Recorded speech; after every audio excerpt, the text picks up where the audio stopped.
Hello everyone and welcome to another episode of the Roker Report podcast in association with the Sunderland Community Soup Kitchen. It's Gav and you join us on the back of another defeat for Sunderland, this time at the hands of Swansea City, coming all the way from Wales to batter us, which was nice. We're going to get straight into it because joining us tonight is Chris. Hello mate. Hello. I said it was nice. I was telling you just before there, I had a few pints. It was probably for the best. I forgot about most of the game and then just reminded myself, having gone back over it all, the highlights and the interviews, and kind of hit home just how terrible, particularly in the first half, it was at times watching Sunderland. And I might catch a break one of these points and do a pod when we actually win. I don't know. I don't know what's going on, but yeah. It's a conspiracy, isn't it? That's what it is. It is. I only get invited on when we get beat. Yeah, unfortunately, we did lose. And like I said before, it was terrible at times.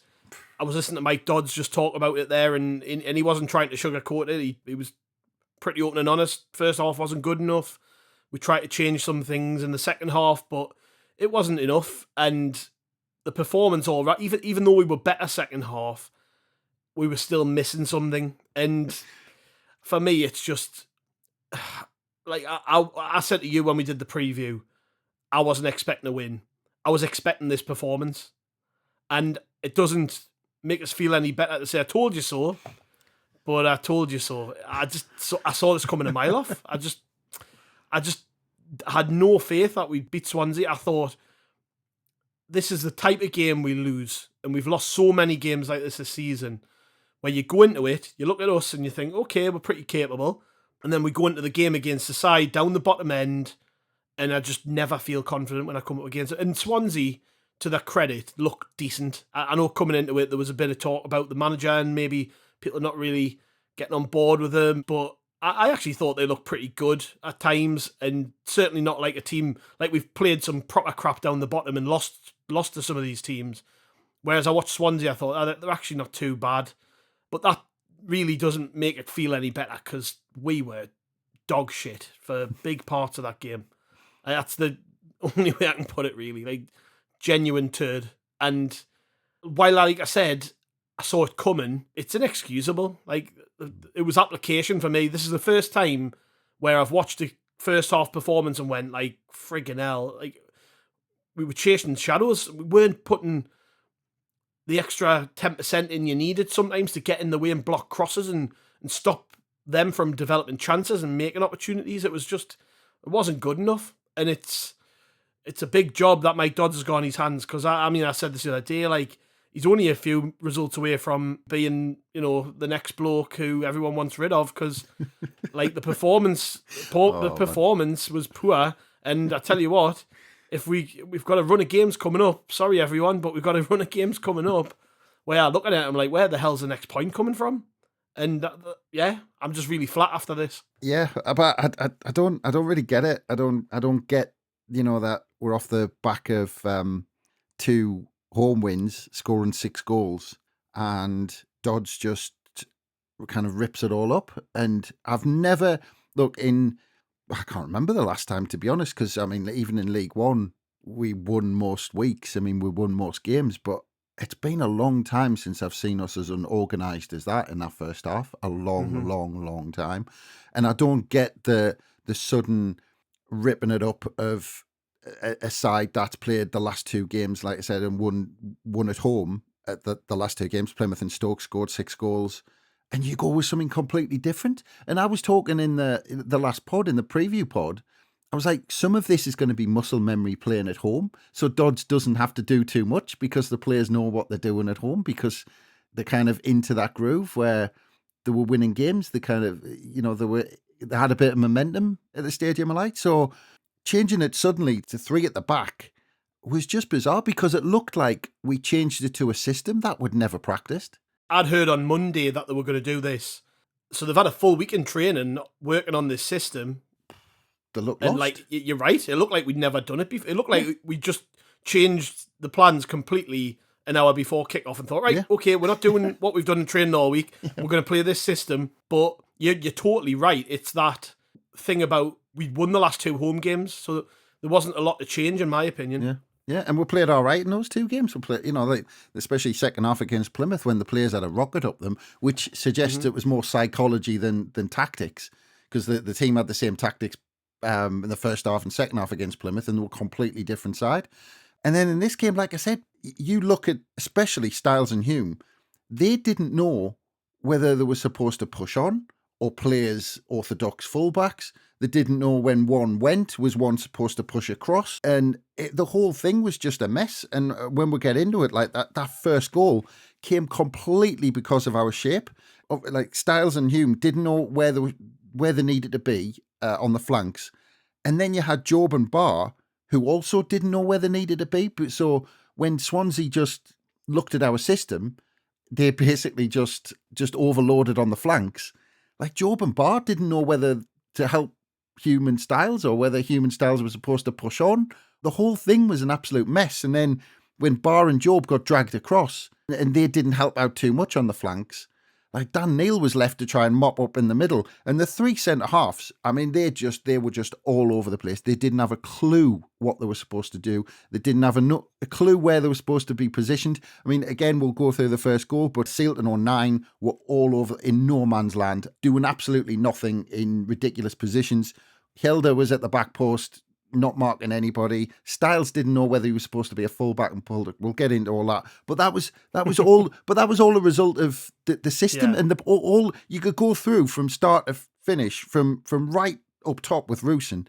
They didn't know what they were supposed to be doing. They didn't know what their jobs were, and the whole thing was disjointed. And actually, I mean, again, we might get back into it, but I mean, you look at the chances they had, and honestly, it wouldn't have been ridiculous if Swansea were 4-0 up at half time. It wouldn't have been. It wouldn't have been ridiculous. No, you bang on. It was shite. We will get straight into it because you've basically just covered off a canny bit of that first goal. But it was 19 minutes in from Ronald.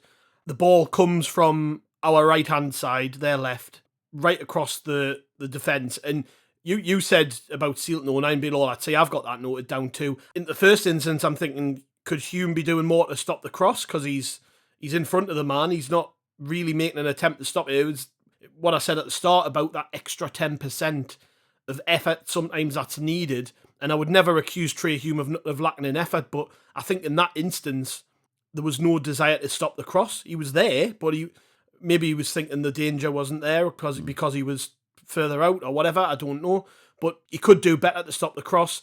The ball goes right across the face of goal practically. You're right about Sealt and O'Nien. Sealt's practically in the right back position. O'Nien's nowhere to be seen. And the ball flashes across. Hjelde misjudges it. He doesn't read the cross at all, which then creates the opportunity. And I think it's a good save, the first one from Patterson, given how close it was. I know he's had a bit of stick recently, and rightly so for some of his goalkeeping. But I think that's a bit of a shitter for him, really, because the defence haven't done their job. And then the ball goes back out to Ronald, and he scores. Yeah. But there's so much you could watch that back. And there's so much wrong with it. Go all the way back. Go all the way back to our attack, where it all starts, right? That's where it all starts. So Barr goes on a run, and Barr ends up completely out of position. So he started off on the right-hand side. He ends up on the edge of the box. Swansea start playing it out. Barr's still kind of, thinking about, what's just happened in the attack and not doing what he wanted to do. But then Rusin fills in on the right-hand side.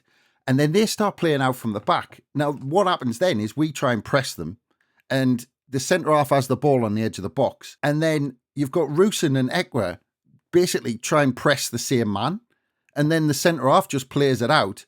And then what happens then is Trey Hume runs out into the middle of the park trying to press, and then they play it past Hume with two passes, and then they play it out wide, and then Sealt gets dragged out of position, and then by this point, they've played it through us. And basically, it's almost like a 3-on-2 already. And then Trey Hume tries to get back. And then for some reason, Trey Hume comes across. He does the hard work. He runs all the way back and then backs off the player with the ball. Yeah. He was about to cross the ball in with his left foot. And as I was watching it, I was thinking, oh, well, he's doing this for a reason because someone else is going to come in. Like someone else is out, storming in out of picture. And I couldn't understand why Trey Hume was doing it. And then he's allowed to play this ball in. And if you look at Sealt, Hume and O'Nien are all taken out by the cross into the box. And then at the back post, Dan Neil's on the edge of the box and he hasn't noticed that there's a 3-on-2 at the back post. Styles doesn't know what to do. He's thinking I need to be wide in a kind of a fullback position. He's completely out of position. Yelder goes with the run to the front post. So there's a player in the middle of the box completely unmarked. But this is the whole thing this is what I was talking about. The whole thing from start to finish, from Roosen, Bar, Ekwer, we get the press all wrong because the players don't know what their roles are. And Swansea just carve us open because all of the players don't know where they should be. I mean, you look at when the cross is played in, you look at the positions of Sealt and O'Nien. I mean, for two centre-halves, it's ridiculous. And Trey Humes backed off him for no reason at all. And we've talked how many times? We've talked for years about allowing a player to get a ball into the box. And Humes ran away from him in the opposite direction. And I mean, Trey Humes, one of my favourite players. I genuinely don't get what he was trying to do or what he was thinking. But the ball's played in far too easily. The bounce and like basically, the Sunderland players might as well not be there because Patterson's made the save and it's straight to a Swansea player because there's only Styles at the back post, which again is ridiculous. You've got that left wing back at the back post. No centre halves to be seen. But again, you can talk about the players should have more common sense, and I'd agree with that. But at the same time, I mean, the system was just the players clearly didn't know what they were doing, and you give Swansea credit, and you have to because actually the football they played to get through our press was brilliant. But at the same time, we allowed it because we dashed out doing a press that was never going to work. Mm-hmm. And again, the players were confused. So you had Ekwer and Roosen charging the same man. You had Hume coming out in the middle of the park, so we were weak on the right-hand side. So that's Bar out of play. Hume had to run 30, 40 yards to get back and then didn't bother making the tackle when he did that. I mean, I think this first goal, there's a perfect example of how the players didn't get what they were supposed to be doing. Yeah. And we've pointed out a bunch of things there where the players have got to hold their hands up and take responsibility. But if you're Mike Dodds standing watching that, you change it. You know, you would change it, yeah? Yeah. Change it straight away. And we waited until after the second goal to change it. Yeah. To me, as soon as standing watching that, as soon as I seen the way we just felt a bit off a cross, basically, just took the whole team out with a cross. I mean, it was a decent cross, but it wasn't like, you know, it wasn't like something you see Kevin De Bruyne do where just everyone stands back and goes, bloody hell, how did he do that? Like, it was a very basic, rudimentary cross into the box that took out half our team. Yeah. And made us look silly. Mm-hmm. And at that point, if I'm Mike Dodds standing watching that, I'm thinking, right, okay, it's not working. Change it. Go back to what works. And he waited until after the second goal, and we'll talk about the second goal now, because it was Ronald again. And individual errors yet again. Like, something we repeat constantly. We just shoot ourselves in the foot with mistakes. And I'm one of Luke O'Nien's biggest fans, everyone knows, but I can't defend that, because it was really poor from him. Like, he was under no pressure on the pass. It wasn't like you had two players charging him down. There was a bit of pressure on the pass, but he tries to play it to Dan Neil, who's got no chance of winning it. You know what it is? Usually Luke O'Nien's the coolest player on the pitch in possession. Like, he plays passes sometimes where you're like, oh, like, that was excellent. You know, like, not many players could have done that. But he had a brain fart, and it put us on the back foot. Swansea broke against us, and again, because it basically came from us losing possession while we were on the ball, and our team shape was entirely different when we had the ball and when we didn't have the ball. As a result, because O'Nien had lost it, Callum Styles is a mile up the pitch because that's his job. That's to get forward and support. So he's miles up the pitch, and the defensive shape is a complete mess. So the defence is all over the place again. Ronald, who's obviously up against Styles in that sort of left-hand side channel, exposes the fact that he's miles up the pitch, just standing. He has his hand in the air about 5 seconds before he receives the ball because he's got that much room and time. And it's another cross from that right-hand side of the pitch. And it's a lovely finish. But it all comes from us losing the ball in a stupid area, the team shape being all over the place. Like, even if we were, let's just say we were in a back four there and O'Nien loses the ball, your left back's in a decent position. Yeah. And, you know, the team shape was a mess yet again. And yeah, he eventually changed it, but we were 2-0 down, and the game was over at that point. And it could, you know, we'll get onto it. It could have been a lot worse. Yeah. But I think it all stems from not changing it when we should have changed it. Yeah. Well, look, their first goal came on 19 minutes. 2 minutes later, Helder gave the ball away on the left-hand side because he got into a mess and he couldn't play it down the line. And then that's when Patterson made that punch save where he punched it basically from that shot on where the lad ran right. I think it was Cullen ran right across the edge of the box and then had that shot with his left foot, and that Patterson punched out. 2 minutes after that, then we had that where that Ronald crossed the ball, and I can't remember, there was somebody in the centre who had that chance from 5 yards out and skied it, where he was right in front of goal. So within 4 minutes of them taking the lead, they should have really had, or could have had, 2 more goals within 2 minutes. And we were just all over the place. So this second goal was deserved, and it was coming. Basically, like straight after they scored the opening goal, it was all one-way traffic. And we can go back and say, look, the first 20 minutes, nothing really happened. It was 2 kind of cagey sides until Swansea realised that basically they could get us down the flanks. But once they did realise that, Swansea knew they'd got our weakness and we didn't respond to it. The second goal was coming. And like you said, that pass, but the thing is, what O'Nien did, this was the second time he did it to Dan Neil. And the first time, Dan Neil just managed to hook it. He tried to hook it down the line because basically there was a player coming through him. So this had already happened during the game. Again, the players seem to be repeating the same mistakes. And you could almost say, we're talking about tactics and all this sort of stuff, which you're talking about individual players and players responding to things. The other thing was their corners. The same thing every single time. Swansea did the same thing. They show corners every time. And it was if every time they took a corner, it was as if we were surprised by it. And I couldn't get it. It was like every time they had a corner, you were going, right, this is a short one. And the Sunderland players had to dash across because it was like, it's a short one. They've surprised us yet again for the 10th time in the game. But the same thing applies here with Luke O'Nien playing this ball into Dan Neil. It had already happened, but then he played the hospital pass again. And this time they nicked in and got the ball off us high up. But, in terms of what happened next, because they won the ball off us, and then it's almost 4-on-2. When the ball's played wide, again, this is another thing you're talking about if we had 4 at the back. Helder, because he thinks, I'm the third centre-half, he's come right across and he's marking nobody. There's one player behind him, and it's like, well, mark the player. And he's marking space, which is random, and there's no need for him to be where he is, other than his mindset thinking, I'm a third centre-half. And it's just bizarre. Instead of thinking there's a player behind us and I mark him, he's like, well, I need to tuck across. And that's like almost programming to do that instead of saying, well, where's the danger? And for some reason, he gives the lad too much space. And whether, like you said, whether he thinks Styles is behind him, but again, it's just strange thinking if he is, because he's the centre-half, he needs to deal with it. And he's got nothing else to deal with. There's nobody else there. So, I don't know what he's thinking. And then, like you said, when he gets it, it's a great first touch and a great finish.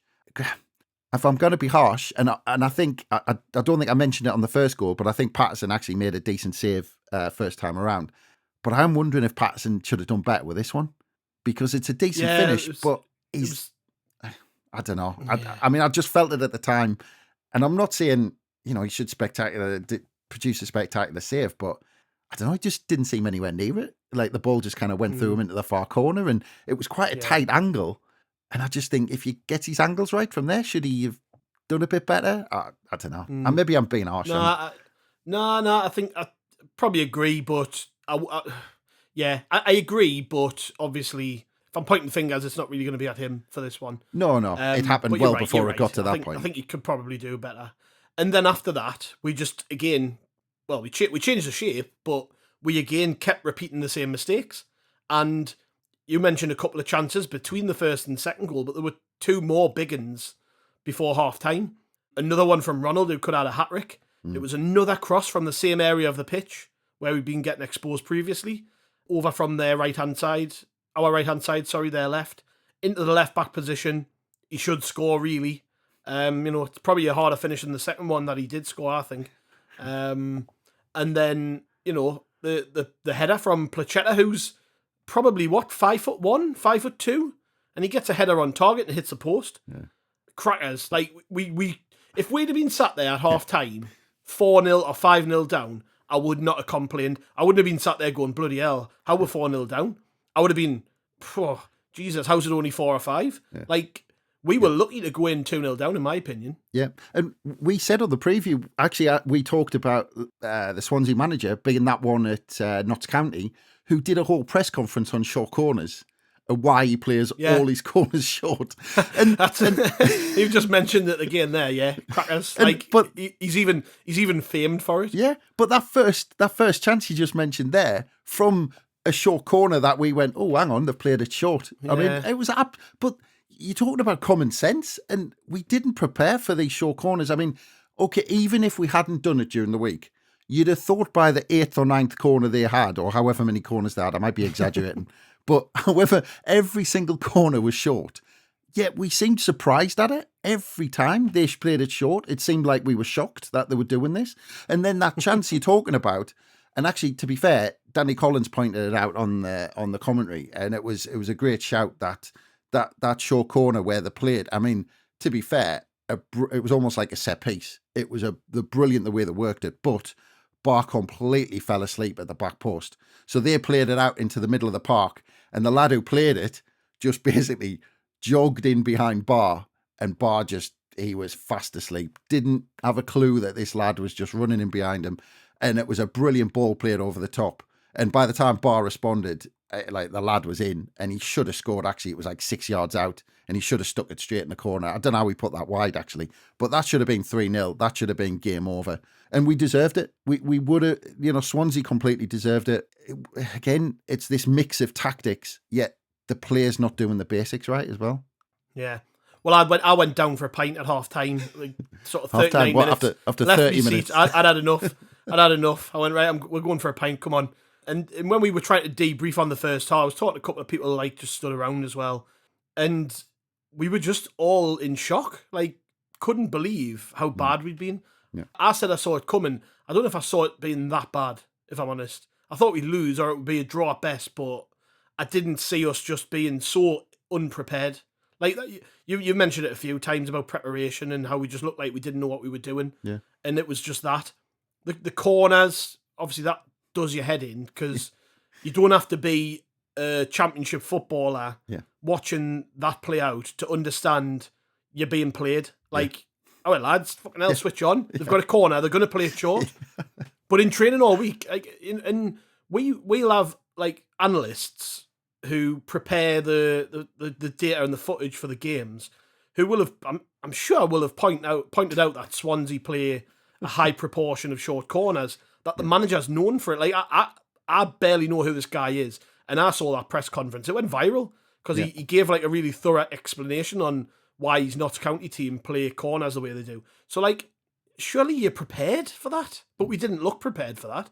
And half time, we go in, like I say, it could have been 4-5, even more. And you can only imagine what the conversation was like. But I want to come back to something we've said a couple of times recently. We seem to be doing this a lot where we go in at half time and need a rocket. And it's like, what attitude are we starting games with? Because to me, it's almost like, for me, your players should be picking themselves, and maybe this is where the lack of experience comes in. Your players should be picking themselves up on the pitch. They shouldn't need, every time things aren't going particularly well for us, they shouldn't need a rocket at half time. Like, it feels to me like this is happening more than it should be, where you're looking at it and you're like, they need a bloody kick up the arse at half time. We don't seem to control the games enough. At home, in the last couple of games before this one, 2 wins, but one of them was the Plymouth game where we definitely needed a rocket. But it's not just at home, it's away. Where I'm sat at half time, I'm like, they need a kick up the arse, and I don't get it. If you've got any explanation for why that might be the case, I just don't get it. I think that it's about time that they stepped up themselves now, and within that needs to be managed better within the squad. Just that, we start games quickly, we end the halves quickly, like with a high tempo, with a good bounce about the play. Like, those should be basics for this team. They were last season for large parts of the season, where, like, I always felt we had a really good record of scoring just before half time last season, and it was because we were switched on. And for whatever reason, it's not the case this year. Yeah, well, to be honest, I've read this and I've heard this, and you've just said it, that people have said that in their minds they got a rocket up them at half time, and they came out a different team. I didn't really see that, to be honest. I thought because Swansea were 2-0 up and their manager came out with a game plan in the second half where they didn't need to be gung-ho like they were in the first half. And actually, I think their manager just thought, right, because they were on top, they went a bit gung-ho to try and get that third. But he got them in at half time and he just went, just kind of keep the game slow, make sure you keep your positions. He didn't. Swansea did not commit players forward like they did in the first half because they had a 2-0 lead. So they changed their game plan, which meant we had a lot more of the ball, but we weren't any better, I don't think. We stopped giving the ball away as much just purely because Swansea weren't doing a high press like they were in the first half. Because they'd got the lead, they didn't need to. But you name a chance that we actually created in the second half. You know, that if people think that we played so well, we did not. We're at home. We were 2-0 down. I mean, we got the goal off the set piece, but we didn't create anything. We didn't create anything at all. And, you know, people might point to injury time when we chucked Patterson up front. But the problem is that's not creating chances as such. That's just desperation. That's just punting the ball into the box and hoping that your keeper's going to jump high enough to get his nut on it. But that's not really carving teams open and playing football. And that's just desperation at the end of a game. And I thought in the end, we were quite lucky to get back into the game and actually have a chance of having a point. And, you know, if you're a Swansea fan and we managed to nick a point, I mean, you know, you would have been pissed off as a Swansea fan. But actually, as a Sunderland fan, I'd be almost thinking, how the hell did we get a point out of that? If we'd actually managed to joust one at the end. You know, people think it might have been a big improvement. Fair enough, you know, but the way I saw it was Swansea had a different game plan. We had a lot more of the ball. We weren't caught as much on the ball because they weren't pressing us like they were in the first half. We did not create anything in the second half. And in the end, I was almost like, we had a couple of set pieces and balls into the box. But otherwise, I did not see how we were going to create much of a chance. And I couldn't, we had no patterns of play. We had nothing we didn't get the ball wide. We weren't crossing the ball into the box. We weren't playing the ball. We weren't playing 1-2s around the edge of the box. We weren't playing into a striker's feet. We weren't getting runners in beyond a striker. There was nothing. Nothing. I did not see one method of how we had an idea of how we were going to create chances. Well, we didn't have creativity on the pitch from the start of the game. You know, you lose Jack Clarke to injury, which is one thing. Can't really do much about that. But to me, to also drop Mundle, who's the most I didn't get that. Like Clarke player we've got. But that was the system. I didn't get it. But that was he changed the system and basically sacrificed one of the players who you thought was a possible person who could get a spark going like Jack Clarke does. And then because you play wing backs, you drop Mundle, who looked like sharp and something, he could actually create something, and then you drop him. But we could have got him on a half time though. That was what I was thinking. I'm thinking you're 2-0 down, you need to change something. Why did we wait till the hour mark to bring him on? We wasted 15 minutes. Yeah. Might as well have been on at half time. But the other thing we were talking about in the preview as well was, you know, we've got this squad and we've got O'Sheesh, we've got Rigg, we've got Pembele, we've got Mundle, we've got Hamia, who, to be fair again, all right, he didn't set the world alight, but we weren't exactly playing fantastically well in the final third. His touch seems tidy. I don't, and I don't really get why we're not seeing him a bit more. But if it's not working and you're struggling, rotate players out. And I was talking even in the starting lineup, not so much making subs, but I mean, you do wonder what's going on behind the scenes with O'Sheesh, because Job's clearly struggling. Mm-hmm. You know, that the ball's bouncing off him a bit. He's struggling. You know, even during a game, he's struggling and he doesn't seem to come off. He just seems like he's having one of those patches, and fair play. Look, he's 18 and I think we've absolutely flogged him this season. There are probably reasons why he might be having this kind of sticky patch, but regardless of the reasons, you know, I think everybody knows how, you know, he was flying at the start of the season. We know we've got a good player there. He's got nothing to prove. He's 18. There's players there. Like I said, there's O'Sheesh, there's Rigg, there's Mundle, there's Amir. All of those must be chomping at the bit to get in the starting lineup. And actually, Pembele must be feeling a bit. I mean, I don't quite know what's going on there, because is it fitness? Is it how he is in training? Because he seems to make the bench all the time, which suggests he's doing something right. But the fact Styles has just come straight in Okay, he's that was weird. Okay, okay, fair enough. He's left-footed, and you want some balance on that side. I get that, but to change the system and to bypass Pembele, all right, yeah, okay, he might not be naturally left-footed, but still, Pembele is going to be. He's a wing back, isn't he? That's exactly. the thing. We've went to a wing back system. We've needed to bring in a wing back, and he didn't get brought in. Yeah, and I tell you what, you're talking about in that midfield. You wouldn't mind if Pembele went right wing back and you had Hume sit in front of a back three and Dan Neil pushed forward and you had Joe pulled out or Ekwa or someone like that. Because Dan Neil at the start of the season, he was that kind of midfielder who was pushing on and getting forward. And now suddenly he's now our holding midfielder again, which is a bit bizarre. But there, you wouldn't mind Trey Hume protecting the back four, and having Pembele, especially at home, where you want those wing backs getting involved. But yeah, we've got this squad. We've got players on the bench who at times have been exciting. You've got players in the first 11 who seem like they're tired and are running out of ideas a little bit. Change them out. Yeah, definitely. And I think if it was going to happen with Job, it would have happened by now. And he had one game, didn't he, recently where he came out the team, but it was because we had like 3 in a week. Game prior, was it the Huddersfield game where he didn't play? Might be wrong. Yes, because then that's right. He played Birmingham. That's right. Yeah, but yeah, this is what we need to see. Like, I'm all for trying new things, having new ideas, trying to get the team playing another way. If certain players are missing, I'm all for that. But make it make sense too. Like, it didn't. When you're playing that kind of system, you need the lads up front to be able. The ball needs to be able to stick. It needs to be able to hold up there. So like, we're not saying Job's a bad player.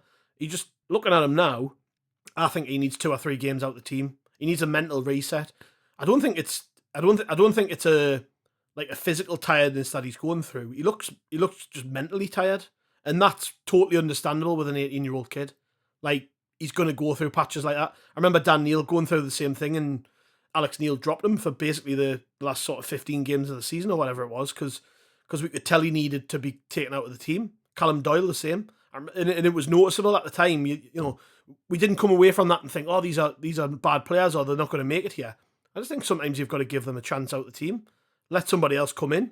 So it'll be interesting to see whether he actually does that. I mean, for the rest of the game, we'll finish off on that. And you said about not creating chances. The only one I can really remember was, and it wasn't really a chance, Ekwa had a shot from 25 yards out, which beat the keeper, to be fair. It was a decent effort. That was about all we did, other than the goal, which for me was a gift. I think our goal was a gift because you watch the Swansea defence. Yeah. 09's totally unmarked, and Ekwa, it's a good ball in from Ekwa, but you can see him stood there. He must be thinking that's a peach of an opportunity. We've got to take it. And he didn't really. The cross just went round the back, and 09 was totally unmarked, and he could have had his Sunday dinner before he headed it. Like, he had all the time in the world to prepare for the ball coming in. So to me, it was a gift. It wasn't like it was a really good goal or anything. And yeah, I mean, we had a handful of small chances. You mentioned Patterson. I mean, it would have been, to be fair, it would have been great if he'd scored that. Like, it was close. It was about as close as we came, other than the goal, to be fair, to scoring a goal. Desperate. Yeah. And of course, just before that, I think Ronald hit the post again, but kind of, don't know what, Patterson saved it, but it kind of flicked it on the post and it went behind for a corner. Tipped on the post, yeah. It wasn't brilliant. It was better second half. There was a little bit of a response there, but I think you're right when you pointed out, maybe that was just because Swansea sat back and let us have the ball. Of course, we were going to look better. Lots to pick out of that. I think Mike Dodds said they're going to pick over the bones this week, and he kind of promised to put it right next weekend, which is a bold statement. But for me, this has got to be up there as one of the worst performances of the season. Yeah. I thought it was really, really bad. And what does it say about the rest of the season? That didn't feel like a team fighting for something. And I mentioned this a few weeks ago on here when I was talking about when we come up against teams who were fighting for something, and I think it was after the Huddersfield game. Like, I felt like they wanted it more than us. There was no real pressure on us to pull it out of the bag, and it just felt to me we've mentally turned off now, and that's not a good sign. I hope I'm wrong, but I saw this coming. Like, I knew in my mind, I thought we're going to get beat, and you kind of saw that in the performance. We looked switched off, and he's got a task on his hands, Dodds, like I keep saying it, but with the games coming up, we need to try and find something out of these players. And it might just be what you mentioned before. It might be changing it up a bit and bringing in some different bodies. But I think we're clutching a bit there. Yeah, the next three, Norwich, Leicester and Southampton. I mean, it's not what you want. Talking about Dodds having a big job on his hands. I mean, look, anybody who's in charge of a club who have sacked 2 managers by the end of February is always going to be up against it, aren't they? I mean, so it was always going to be a big job. And look, maybe the players' response kind of shows that a little bit, that they're all over the place. Like they've been pulled to, we've had one gaffer for, until December saying, do it this way. Then they had Dodds for a few games saying, do it this way. Then they had Mike Beale coming in saying, right, we're going to scrap all that. This is how I want it to be done. And then they're back to Dodds again, who had a different plan. So, and then Dodds does something different to what he did previously. And he tries to rip it up completely for his first game in a week when the players knew what they were doing at home. So it's just, I'm talking about the players getting the basics wrong, but maybe there's a case to say their heads are bound to be all over the place because they've had 3 different people telling them to play the game 3 different ways and organise in different ways. These next 3 games are going to tell us a lot about where we're at, because if we somehow manage to get a couple of wins from them games, then we'll be thinking about, bloody hell, this team's turned a corner under Mike Dodds, and those weird things happen with Sunderland. So, I'm not writing that off as a possibility. However, I think I'm thinking the same lines as you. We've lost too many games this season. We've lost 15 games. That's shocking. It's not good enough.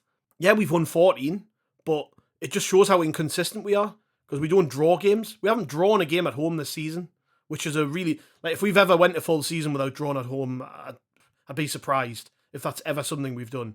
Yeah. It's going to be a tough couple of weeks and it's going to be interesting, and I'm just hoping we see some sort of response. Yeah. But whether we will remains to be seen. I'm not confident. When you look at who we've got to play, Norwich are in cracking form. Can't see us winning. Can't see us taking anything from them. You're talking about being inconsistent. We're consistently inconsistent. If you look since the end of September, we won 2, we lost 3. Then we were unbeaten in 3, lost 2, unbeaten in 3, lost 2, unbeaten in 3, lost 2, unbeaten in 3, and then we've lost 3. So we've had the same pattern since the end of September, where we have 2 or 3 games where we win or unbeaten. Then we have 2 or 3 defeats, and we've done that since the end of September. And that's, you're talking about, it's basically that up and down. But that's the makeup of our squad this season, because when we win, it's not like it's the Jack Clark show, but without him, that Swansea game just showed that we just didn't create a thing. Look, nobody wants to see us get beat. We've lost 3 on the bounce now. It's not going to get any easier, so let's just see if the Sunderland roller coaster kicks in or not, and, we get a couple of daft wins, and you're just thinking, bloody hell, man, this frigging club.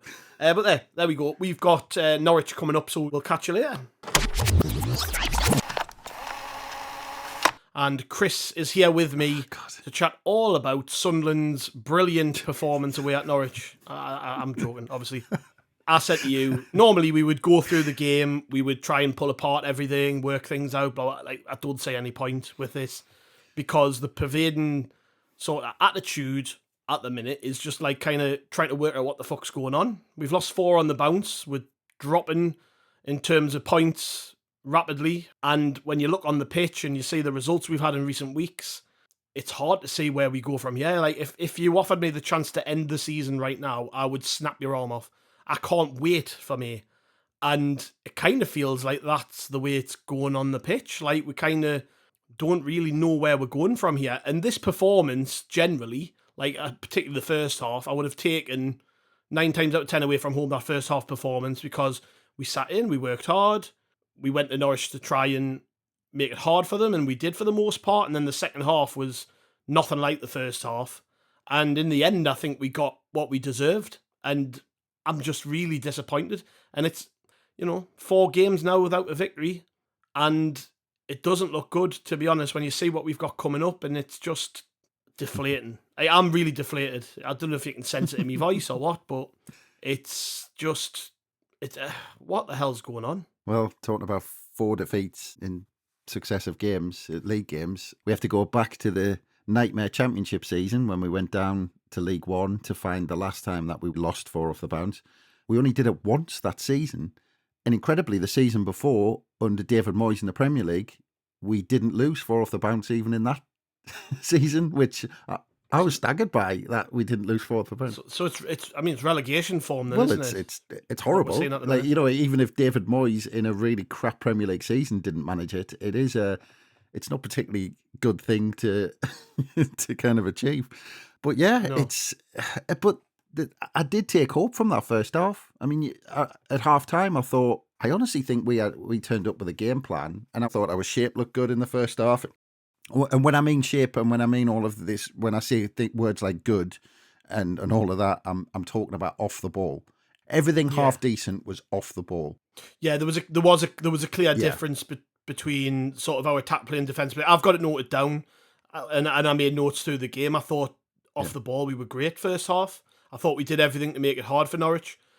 Offensively, though, it wasn't there, which is why we got beat, because, I don't know, it just didn't feel like we wanted to attack, or at least didn't have a particularly good plan for attacking. And I honestly, at half-time, felt like if we'd went for it a bit more, we could have won this game. And I know it's fine margins, you're away from home, and like generally a point away from home is decent, particularly against a team in form. But I saw a stat, and I think they read it out on the stream as well, that Norwich, well, it was around clean sheets. They haven't kept many clean sheets this season, basically. So knowing that they concede goals, they were there for the taking for me, and so were we, by the way. But like, we could have won this game. It's our final third. I mean, and I'll go into that in a second, but this isn't anything new. Only 5 had scored fewer away from home this season in the Championship, but only Leeds United had conceded fewer goals in the league than us this season. But the whole game panned out like that. That we looked good off the ball. Like, Norwich didn't really look like scoring, to be fair. Like, I don't think, there was they had a couple of... until that little period where they did score. They had about 5 minutes, didn't they? Their best chance, other than the goal, was engineered by us, with Silt playing that ball across the face of his own box. But look, this isn't anything new. It wasn't like everything just happened in the Norwich City game. We've been like that all season. And coming back to the point that you started with in the final third, I was actually quite pleased to see Hamia start, because I think he's looked tidy on the ball. And the first 20 minutes, I mean, Hamia, in terms of, we're talking about Rusin putting pressure on defenders who were in possession of the ball. Hamia charged someone down and won a corner, and I thought, he's right up for it. And there was times when we had the ball in their half, and I saw Hamia making runs in between defenders, trying to look for it in behind, and he wanted the ball. He was moving the whole time. And it's interesting because you kind of have this impression of Rusin that he's a pest and he's busy. And you have this from the start of the season. Tony Mowbray made some comments about Hamia and his body language and things like that. So you had the opposite kind of feeling about Hamia. But I thought first off, he made some cracking runs. I saw him, there was a couple of times he ran, and he was getting really frustrated. There was a couple of times he ran in between defenders, running, and they were worried about him running in behind. But they were only worried to a certain point when actually they realised that nobody was going to play that pass. Not one Sunderland player tried to play that pass through to him, over the top to him, even into his feet when he had his back up against the defender. Nobody played the ball to him then. And again, this isn't anything new, because we've got the same problems when Rusin's there. But we only got the ball in early once, and that was actually when Mundell almost frightened them at the back post, when he almost kind of got in, and their full-back was kind of thankful it went out for a goal kick. And at that point you thought, and Hamia must have thought, oh great, somebody's going to whip a ball in. And it never happened again. And the amount of times that we had an opportunity to put the ball in the box and we doubled back and played it back, I just didn't understand. But there was one on half an hour when with Hume. Jesus Christ. I was tearing what hair I've got left on my face, bloody chin, out at that. Because he gets down the line, he's got nobody really in front of him. You've got Hamia, Mundell and Job all standing in the box. And rather than cross it, he tried to pass it back and he lost the ball, and then Norwich broke against us. That summed us up. That is That move there summed Sunderland up and sums us up this season. The way that we refused to cross the ball into the box. People bang on about our strikers, right? And we needed a striker in January and this, that and the other. And I agreed. But the point is missed quite often with the striker thing. I honestly think you could put the best striker in the world in this team and they would not score goals. We don't create chances. I said that earlier in the season. You've got no width from fullback. The fullbacks don't get forward. They don't overlap. They don't cross the ball. The wingers cut inside every time they get the ball. They never hug the line. They never get wide and cross it. So they come inside all the time, which takes the sting out of any striker. You ask any striker, Lee Howie was on about it. If you're a centre forward in the box and a winger cuts inside, it just kills all your momentum. You've got no chance. And then we've got a number 10 who can't create chances in Job. So there's no creativity in this team because of the way we play. The system does not set up for strikers, and I feel sorry for all of the strikers in our team, even the ones I don't particularly like Burstow. I feel sorry for them because it's a thankless task being Sunderland's centre forward, and that's what when I was talking about the lack of ambition and creating chances. That was it for me. I'm watching the game and I'm like, okay, if our wingers, you swap them over occasionally. We said this ages ago, me and you. We're talking about Robertson Clark, and we're like, if it's not working, swap them over, just even for 10 minutes for a spell in the game. And Mundo's all right foot, so you're thinking, okay, he's not getting much joy on the left, swap him over with Styles or whoever, and ask the fullbacks to get past and cross the ball. But you can tell Hume has been coached not to play that way, because when he first arrived, he used to cross the ball a lot more than he does now. And it kills everything. So, all that good, really good, and I totally agree with you, all that in the first half, all that good off-the-ball stuff where we defended well, we held our shape, people worked hard. I seen Ekwa and Mundell came back loads to win tackles, and we got goal kicks out of it and throw-ins and all the rest of it. Brilliant. That was all great, but it wasn't supplemented with anything decent from an attacking perspective, and that bled into the second half. And me and you so often, Chris, have talked and said, what do we say at half-time? What's going on at half-time? We came out the second half, and you could tell within the first 2 or 3 minutes that we just weren't going to be at it. It was as if we just went in there half-time. We're like, oh, happy days, this is going well. Well, just get yourselves back. There was no zip about us. The tempo was slow. We had no we didn't even build any momentum. And, you could see Norwich getting into the game a bit more. And I was watching it thinking a team with better quality than Norwich would have scored by now. And that never got better in the second half. And then when they did score, I was sat there going, well, that was coming. Even though I thought Norwich was shite, to be honest. I thought, well, that was coming, because you could feel it coming. And it's just, I get so annoyed by this, because it's build on the good stuff you've done. You're away from home to a form team, and you've kept them at 0-0 at half-time. Brilliant. Look at it and go. With a bit of this Sunderland team last year would have beat Norwich because they were more ambitious and they were more carefree, and they weren't as bothered about, are we going to hold them back and keep it at 0? Now we'll just score more goals than you. We've lost all of that. That's gone now. And that's you look at the teams, you said you were happy with the team selection. I wasn't, if I'm honest. I was happy with aspects of it. Bringing in Mundell and Hamir was a good thing. I didn't get Styles starting where he did. But, I'm thinking just go for it. We've lost the last 3 games. What's the worst that can happen? Okay, you go and get beat, but you play well. And people, it's a bit of a ding-dong. It's 3-2 to them or whatever. We've got nothing about us at the minute. Yeah. Nothing. And it's flat as a fart. I'm just ranting here. But if you take their goal, I mean, we'll get into the ins and outs of their goal. But if you take their goal as an example, it was their player, again, and it's something comes back to something we've talked about for God knows how long. Their player had so much time to put the ball in the box, but, he wasn't kind of aiming to get on someone's head. He was putting it into an area. He was putting it into a dangerous area. And we gave him the time and space to just lump the ball into the box, into a dangerous place where they had players. Yeah. And sometimes we decided to come back out and play. And look, that's okay to do sometimes. I'm not saying pump the ball into the box every single time, but mix it up. At times when you've got an opportunity to get it in the box and you've got a player or two in there, knock it in and see what happens. And then next time, all right, we'll bring it out. We'll start again. We'll slow it down. Depends what happens in the game. And it's something I've talked about, the difference between this season and last season, where I think in so many games last year that we were so in control with the ball in possession, and we moved up the field and we pinned teams in for long periods until we found an opening. Whereas this season, it's too disjointed. There's too many gaps. Like Job, there's too many gaps between Job and the midfield. And then there's 30 yards between Job and the front man, and we're not moving up the pitch as a team.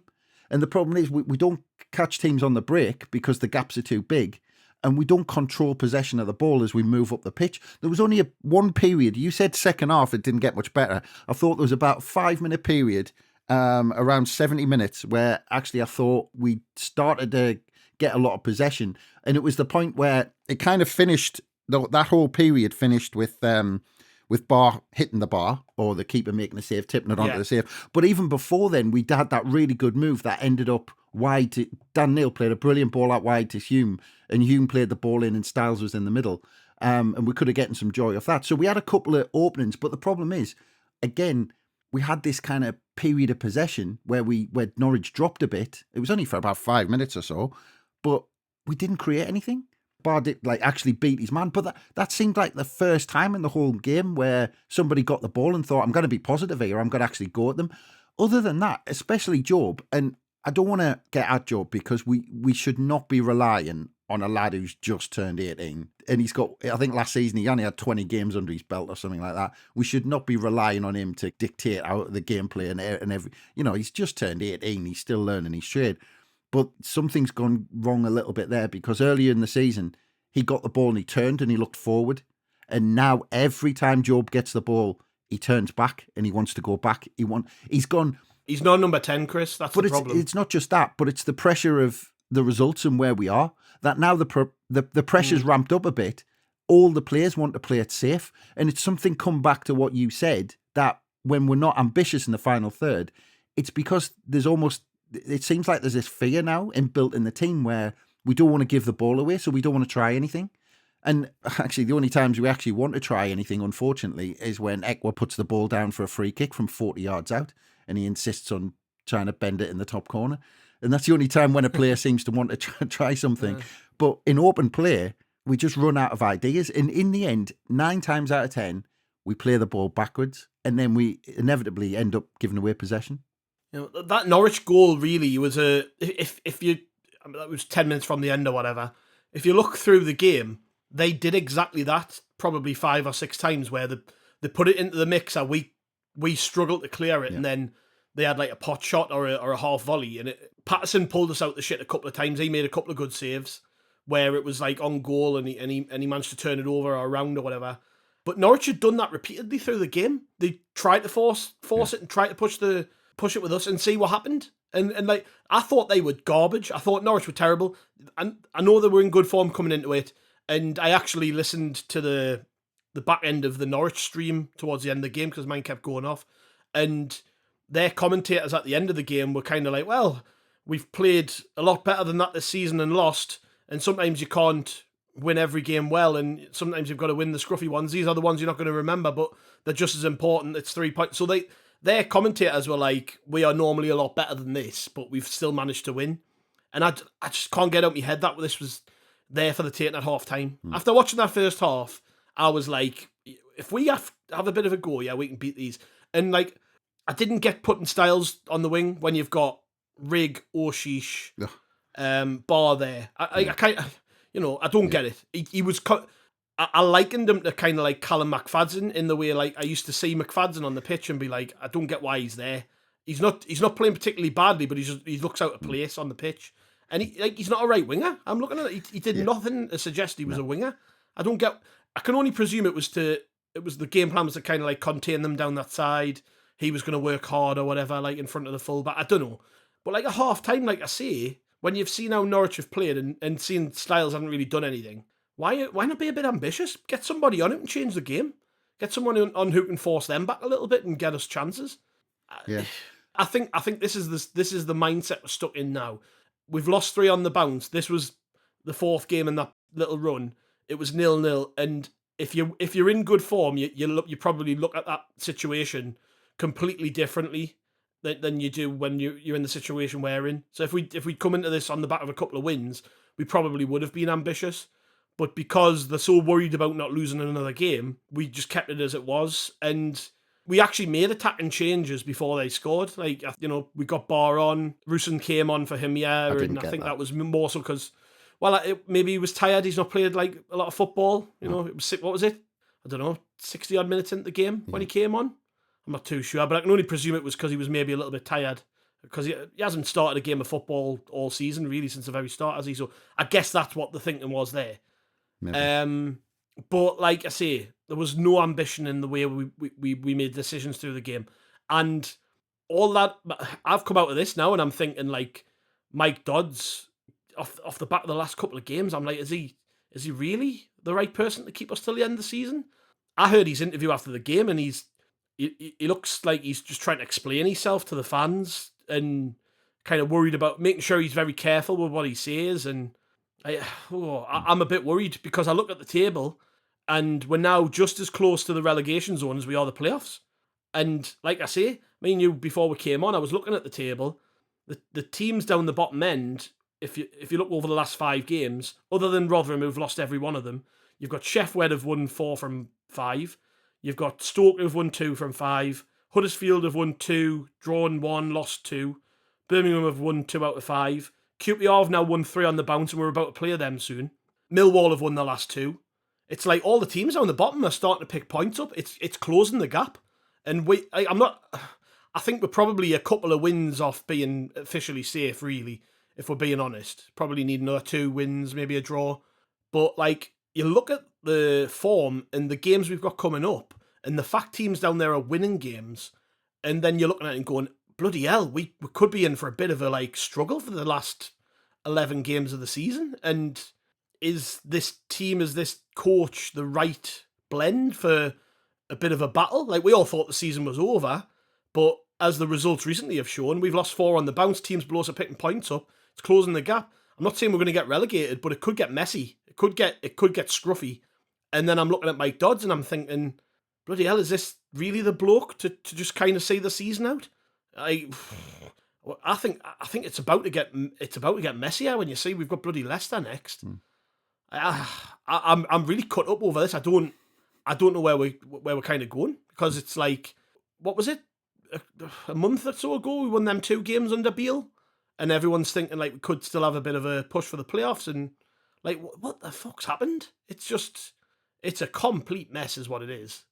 And like we need to pull some results out of our arse from somewhere.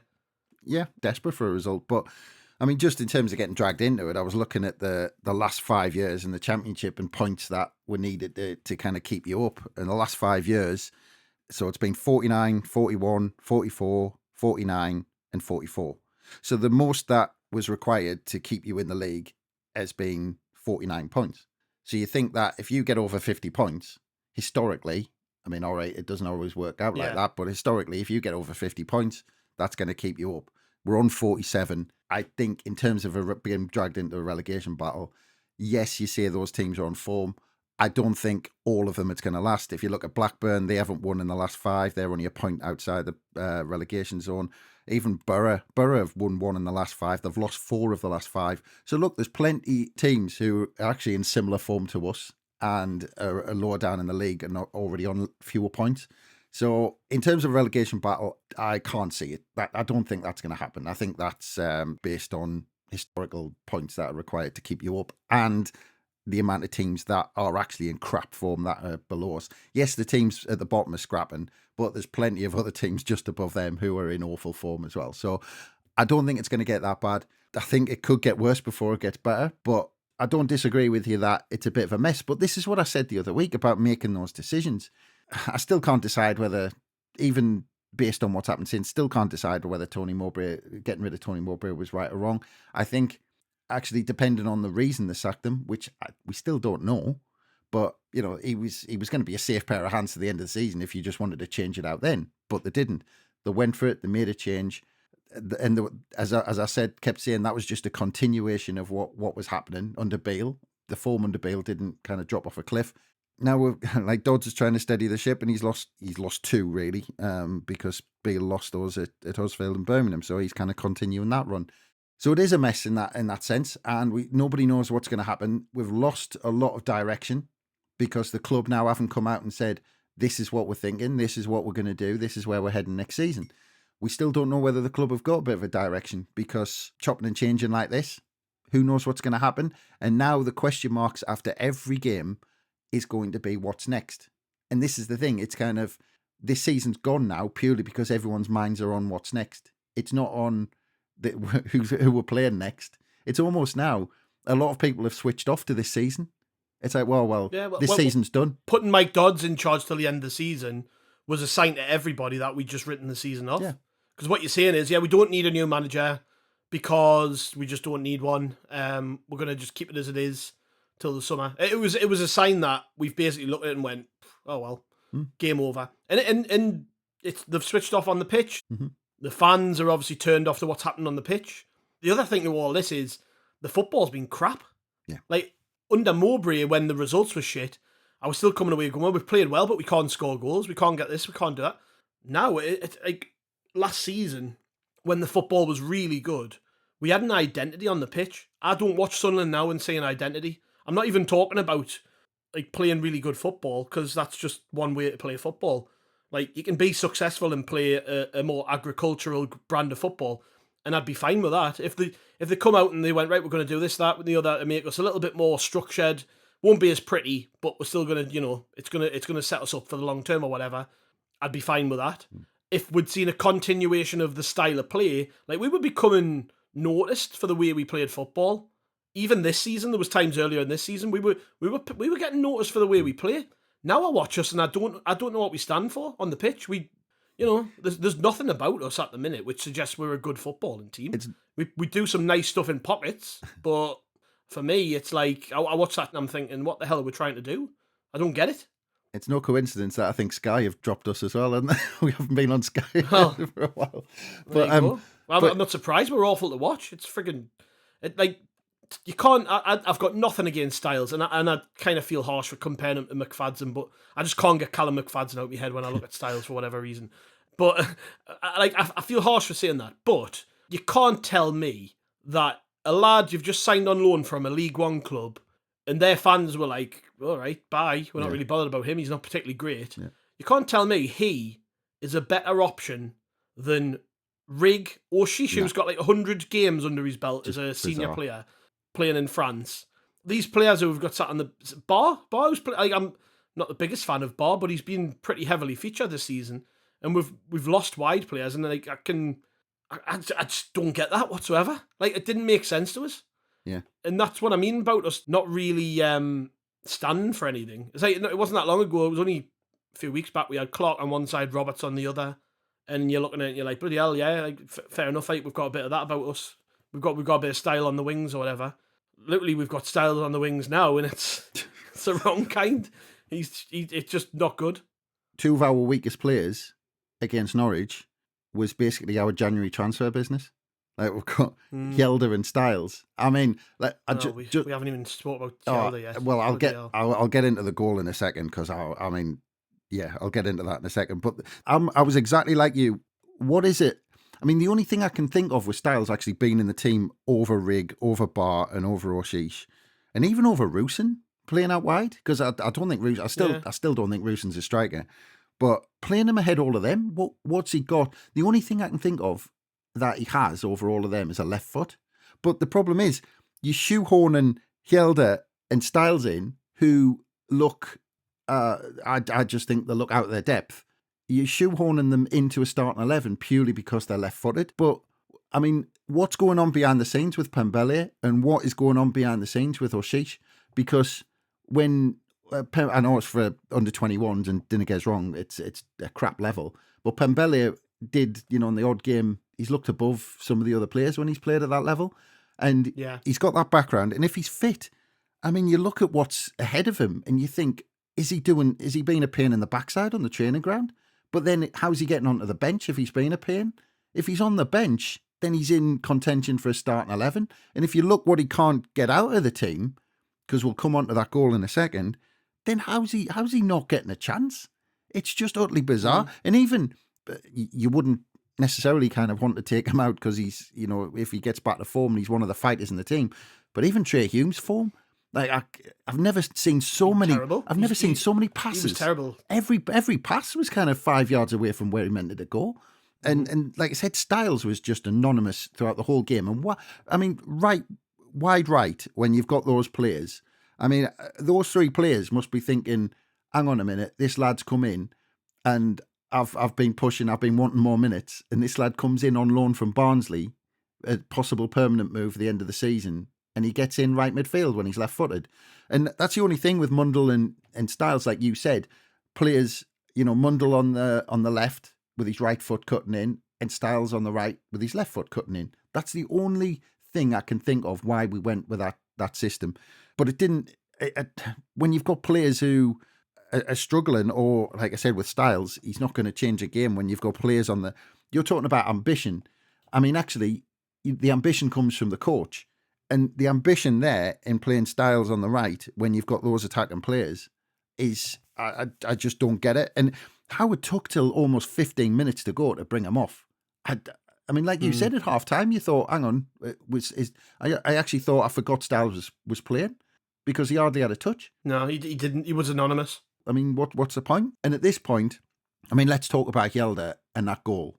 Because, I mean, the only thing, because Soft as shit. He is not a fullback. He's just not a fullback. He hasn't got, he doesn't get forward. He doesn't know how to get forward. He's not good enough on the ball. The Rotherham fans said that he does. They said he was a good left wing back who likes to get forward. And I'm like, what the hell? Were they watching somebody else? No he chance. Can't run. No chance. He's slower than me. He's a left-sided centre half. That's what he is. That's what he is. He's never been a fullback. Now, the only reason you stick him as fullback is to say, well, he's a defender. That's what his job is. And you want to keep it tight. So you want your fullback to just stay as a fullback.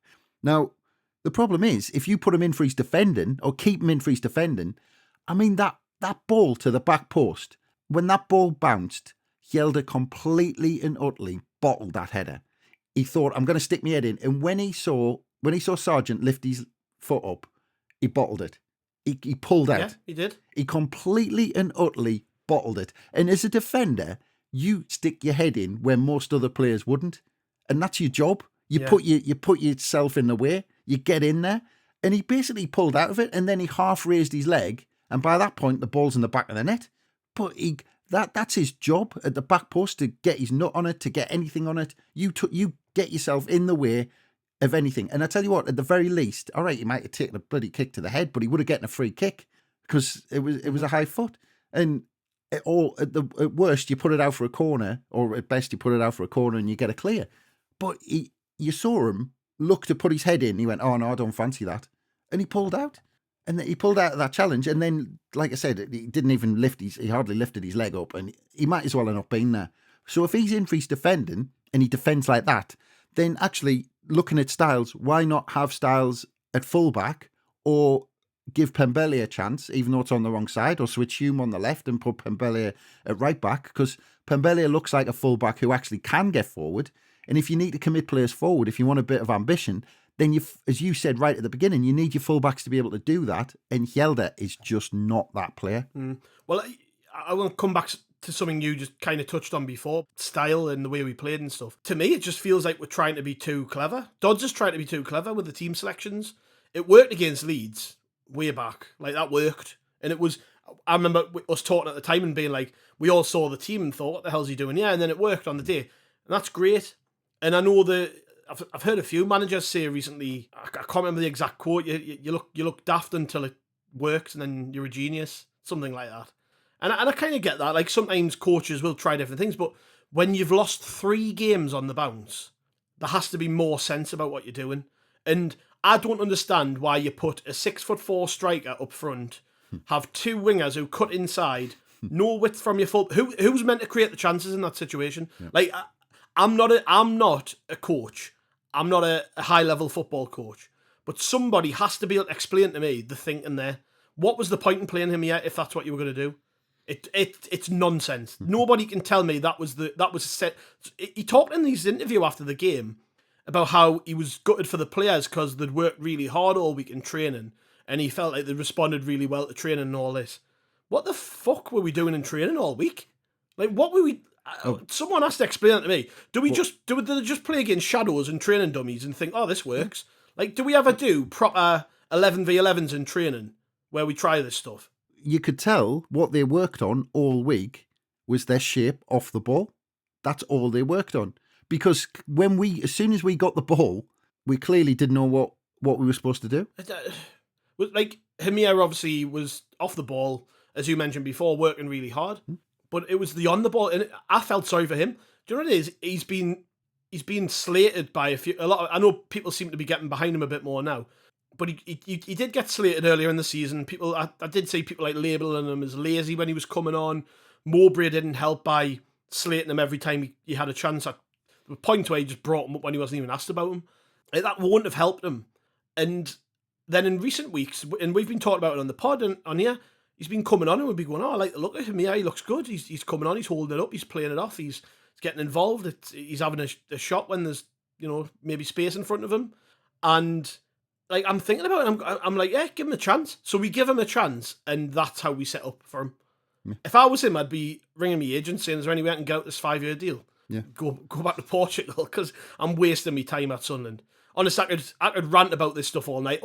Overall, I'm just so pissed off by the way things are heading. And fucking hell, we've got Leicester next. Like, what are we gonna do? What are we gonna do when we play Leicester? Because, like, I know they're in bad form, but we're in worse form. They're top of the league. Yeah. Well, it's like you said. Look, there's a huge it's a bit of a cloud at the minute. It's just hanging over the club, and the fact that they've exactly what we talked about earlier, where they've given up this season. And until we're clear on what the next decision's going to be, what the next direction's going to be, that cloud's just going to stay there. And you've got these young players now who are under pressure to get results. And you can tell they're under pressure by the way we've talked about. Some of them don't want to do anything positive with the ball. They're worried about losing it. They're worried about, what's going to happen. They're worried about losing the game.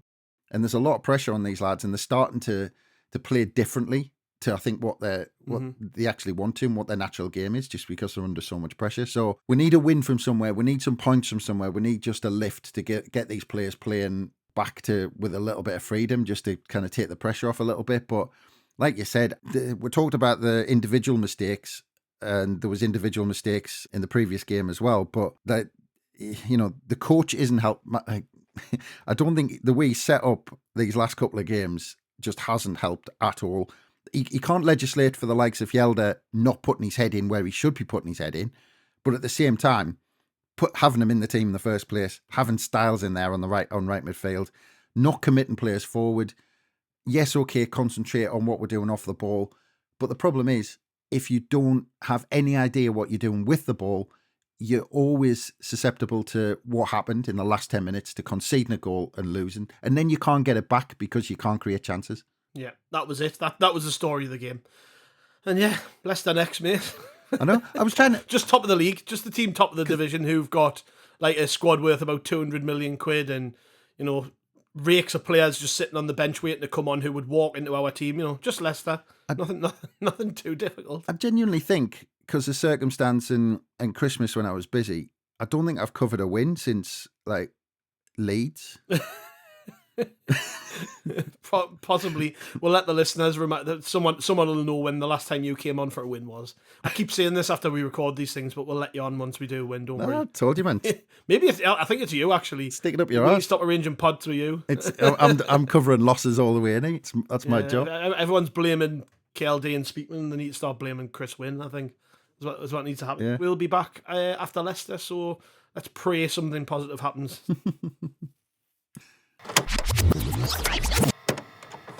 And you join us on the back of Sunderland's defeat at home to Leicester City. Unfortunately, the league leaders did run away with 3 points despite our best efforts, and we're here to talk all about it. And it's a pleasure to be joined as always by Chris. Hiya, mate. Your losing run isn't getting any better. We're gonna have to stretch. We're gonna have to go through all the recordings and try and work out the last time that you appeared on a reaction pod when Sunderland won a game. It's got to be before Christmas. Like I think you mentioned that in the last one. I'm sure it was West Brom or Leeds. I'm sure it was. It's you. You're a Jonah. Might even be Birmingham. Ridiculous. Yeah. Well, yeah. I mean, we all expected to lose this one, I think, didn't we? Even though they were in a bit of rotten form, I think most people were, given the form we're in and given the fact they're top of the league, were probably expecting Sunderland to not really get anything from the game. And I thought it would be more about the manner of the performance, the way we set up. Was there anything we could take out of it positives-wise into the next game or the next run of games? And And there were some things which I was happy with. There was a lot I wasn't happy with. I'm not going to sit here and pretend losing 1-0 at home was great, because to me it kind of felt in the game like we weren't playing the league leaders, if that makes any sense. Like they have good players, but there were big points of the game where Sunderland could have got something and should have got something. So I am disappointed, but at the same time, there are small positives to pull from this, I think. And that at least gives us something going into Southampton. I mean, we've lost 5 on the bounce, but, as positive as you can be about losing 5 on the bounce, there were the odd bits and bobs, weren't there? There was. And look, I mean, if you just take the last couple of games in isolation, I was actually disappointed that we didn't take anything from the Norwich game. Not necessarily because of that, it wasn't a great performance or anything like that. It was just we contained them first half, and I thought we might have been able to get something out of it if we were a little bit more ambitious. And then we had the league leaders who themselves were struggling for a bit of form. They'd lost kind of 3 off the bounce or something, which is obviously strange for them this season. I think they'd lost 3 off the bounce, but they'd lost 4 in the kind of 30 odd games before that or something like that. Yeah. So, I mean, they didn't come in great form. But again, and you felt the same after the Leicester game as you felt after the Norwich game. You thought we could have gotten something out of that. And as much as, I mean, you're right to say that I don't think anybody really expected too much out of the game. But at the same time, we're at home and you expect us, you kind of say, well, we should be looking to get at least a point at home. But that, I mean, we'll get into the game, but that first 15 minutes or so just killed us. I mean, and again, it felt like Swansea all over again in that first 15 minutes, which is annoying because we've already been through that. Yeah, it was, I was pulling the hairs I've got left on my chin out, watching. Well, to be honest, as soon as I saw the starting 11 an hour before kickoff, I looked at it and just went, that is negative. We aren't putting a team out there to try and match them up. I just looked at it and thought, that's a back 5 with 2 very defensive fullbacks, no width on the pitch. I could see what we were maybe trying to do in terms of containing them, but to me, it tells everybody that you're not really going to try and play on the front foot at any point. And we did have points in the game when we had to tweak it, but we had to go 1-0 down to do that. That was the irritating thing.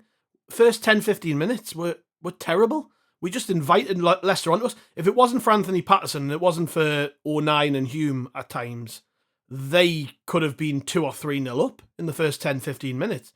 We let them... When they scored, nobody was surprised because it had been coming.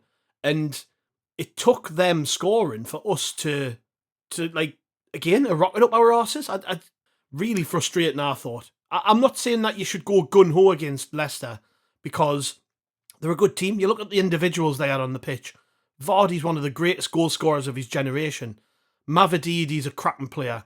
Fatahul on the other side's a cracking player. Their midfield too, for me, matches up against pretty much any in the Premier League outside probably the top 7 or 8. Like Dewsbury Hall and Winks are good players, solid players. Dewsbury Hall will play, probably at the top. And we had to come up against that, and I get that. But I just think it sent the wrong message. When you've lost 4 on the bounce, I just think I don't like having to go 1-0 down before you decide you're going to have a go against a team. And I just think it all stemmed from the initial tactics in the game, and it was avoidable. And look, you're playing top of the league, who had an array of quality defenders. Doyle, Cody, Feist, Chowdhury is their back 4, but you look to the bench, some of the players they had on the bench, Suter cost about 20 million. It's like, Ndidi, a great defensive midfield player. James Justin, rated as one of the top fullbacks outside the top flight. Like, they've got quality defenders, so you're basically giving them a head start, and then you're up against it because you're playing against top players who know how to see games out. And I just thought it was the wrong approach from Dodds again. I thought it was naive, and we'll get on to how the rest of the game enveloped from there. But I thought it sent the wrong message. Well, I didn't mind. I wouldn't mind if that was the tactics, because I think we mentioned that one of our best performances of the season was Leeds United at home. Now, when we go back to that game, we had a solid plan, and you could see it from the off. We played the same formation, but the thing is, we just sat and we just said, come on then, break us down. And at some point, we're going to get a chance, and we're going to make sure that we stick it away. And that was the game plan. And in this, if you looked at it on paper, the setup was very similar. I mean, although we didn't have Job as that point person who could then drop in as another central midfielder, you had Hamia up top. So that was a slight difference. But in terms of shape, it was very similar. The problem was that in that first 15 minutes, the game plan was just so confused. Like, you saw at times when Leicester had possession at the back, Hamia didn't have a clue whether to press, not press, sit back, get on top of them when they had the ball. And then the players behind him didn't know what to do. So at times, we were doing this pathetic half press that Leicester were just playing through easily, because we didn't. You either, if you're going to press, you do it as a team and you do it in packs, or you don't do it at all. And if you do a half-hearted press like we did, where some people stay back and some people press, then a team like Leicester, within 3 passes, have ripped through half your team, and half your team are out the game. And that's exactly what happened. It was too confused. It was, look, you either stay compact and you play 5 at the back, which, because you've got Hume and Yell there, they're 2 defensive fullbacks. So if you play 3 central defenders with those 2 as seemingly wing backs, then essentially you're saying we're playing 5 at the back, because those 2 are defensive fullbacks. They're not attacking players down the flanks. So you're essentially playing 5 at the back. So if you do that, you make sure you have a game plan where you contain. So that doesn't mean your front 3 of Rigg, Job and Hamia pressing the game. And then at times Hume was involved in the press, which meant Mavididi on their left, on our right-hand side. I mean, he got in 3 or 4 times in that first 10 minutes because Hume was pushing on, Rigg was pushing on, Hamia was pushing on, and then at times Sealt was almost coming in as a fullback, and he hadn't. I didn't get that, by the way. He was on the wing on the wing for most of that first 20 minutes. Well, exactly. It was mental. The danger for them was down their left-hand side, and then we piled forward on our right, and it was we left acres of space time and time again, and I mean, it was clearly a plan from the off. And I mean, if that was the game plan, it was crazy. I mean, if it was individuals not following the game plan, then Mike Dodds has got every right in the changing room to ask the questions and ask them what the hell they were playing at. Because the way they did it, Hume was charging forward, Sealt was too far forward, and like I said, we could have, if after 15 minutes we were 3 down, we would have had no complaints. It was ridiculous. None. We were caught in 2 minds. We weren't doing either. And it was, I mean, when it's like that, it's a clear confusion from the instructions, because at times Hamia was almost looking to the side of the pitch saying, do I press them when they're in possession? Do I not? And then when he did, it felt like a trigger for others. And it just seemed like we were just completely confused of what we were supposed to be doing. Yeah, I agree, and I think you saw a lot of the time when the ball was in the middle of the pitch for us in that period, we were nowhere near them. And I kind of get it to a degree, because I mean, you see the way some of their players move the ball around, and it's night and day, isn't it? Like they're Premier League players, some of these players, the way they zip the ball and move it, and they're able to pop it off, and 1-2s, they've got it round the corner and they're in. And it's like, bloody hell, that's what good players can do. But we just didn't look prepared for it at times. Ekwa in particular was just miles off it. Just slow, nowhere near the ball when he needed to be. Really a continuation of some of the form he's shown recently, where he's just not really looked up to it at times. And he got badly exposed. And I can get it when you're playing good player. Like, their midfield was quality. But on the other hand, Chris Rigg looked great, and I think his performance highlighted deficiencies in some of the others, because he seamlessly just dropped into the team, 16-year-old, and didn't look phased, and when he had the ball, didn't look phased. And then there were others on the pitch who have got a lot more experience than Rigg has, who were miles off it. Dan Neil. Just in periods of that game. I thought Dan Neil was off it. There were times where Daniel looked really good, and there were other times where everyone on the ground screaming man on. He didn't have a clue someone was coming up his arse, and then he was losing possession. And it was an off night. It frustrates the hell out of you when you see it. But like I say, Rigg actually highlighted some of those deficiencies and others, because I was watching him and I'm going, why the fuck are we not been playing him? Because he's great. You can just see, when you just see in a player like, oh, he's going to be class. Every time I watch him, I think it. But on an occasion like this, in front of a pretty much packed stadium against a team who I think when they get promoted are going to stay there for a while because they're a good side, they've got good players. Like, he was able to do that, just go out there, and he looked so natural on the ball.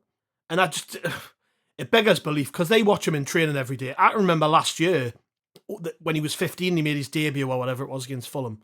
And I remember 09 saying, like, he makes everyone look silly in training, and to a degree I get them holding players back if they think they're not ready. But they haven't done that with others, which makes us think, like, why have they held Rig back when they haven't held Bellingham back? They haven't held back the likes of Sealt and the rest of them.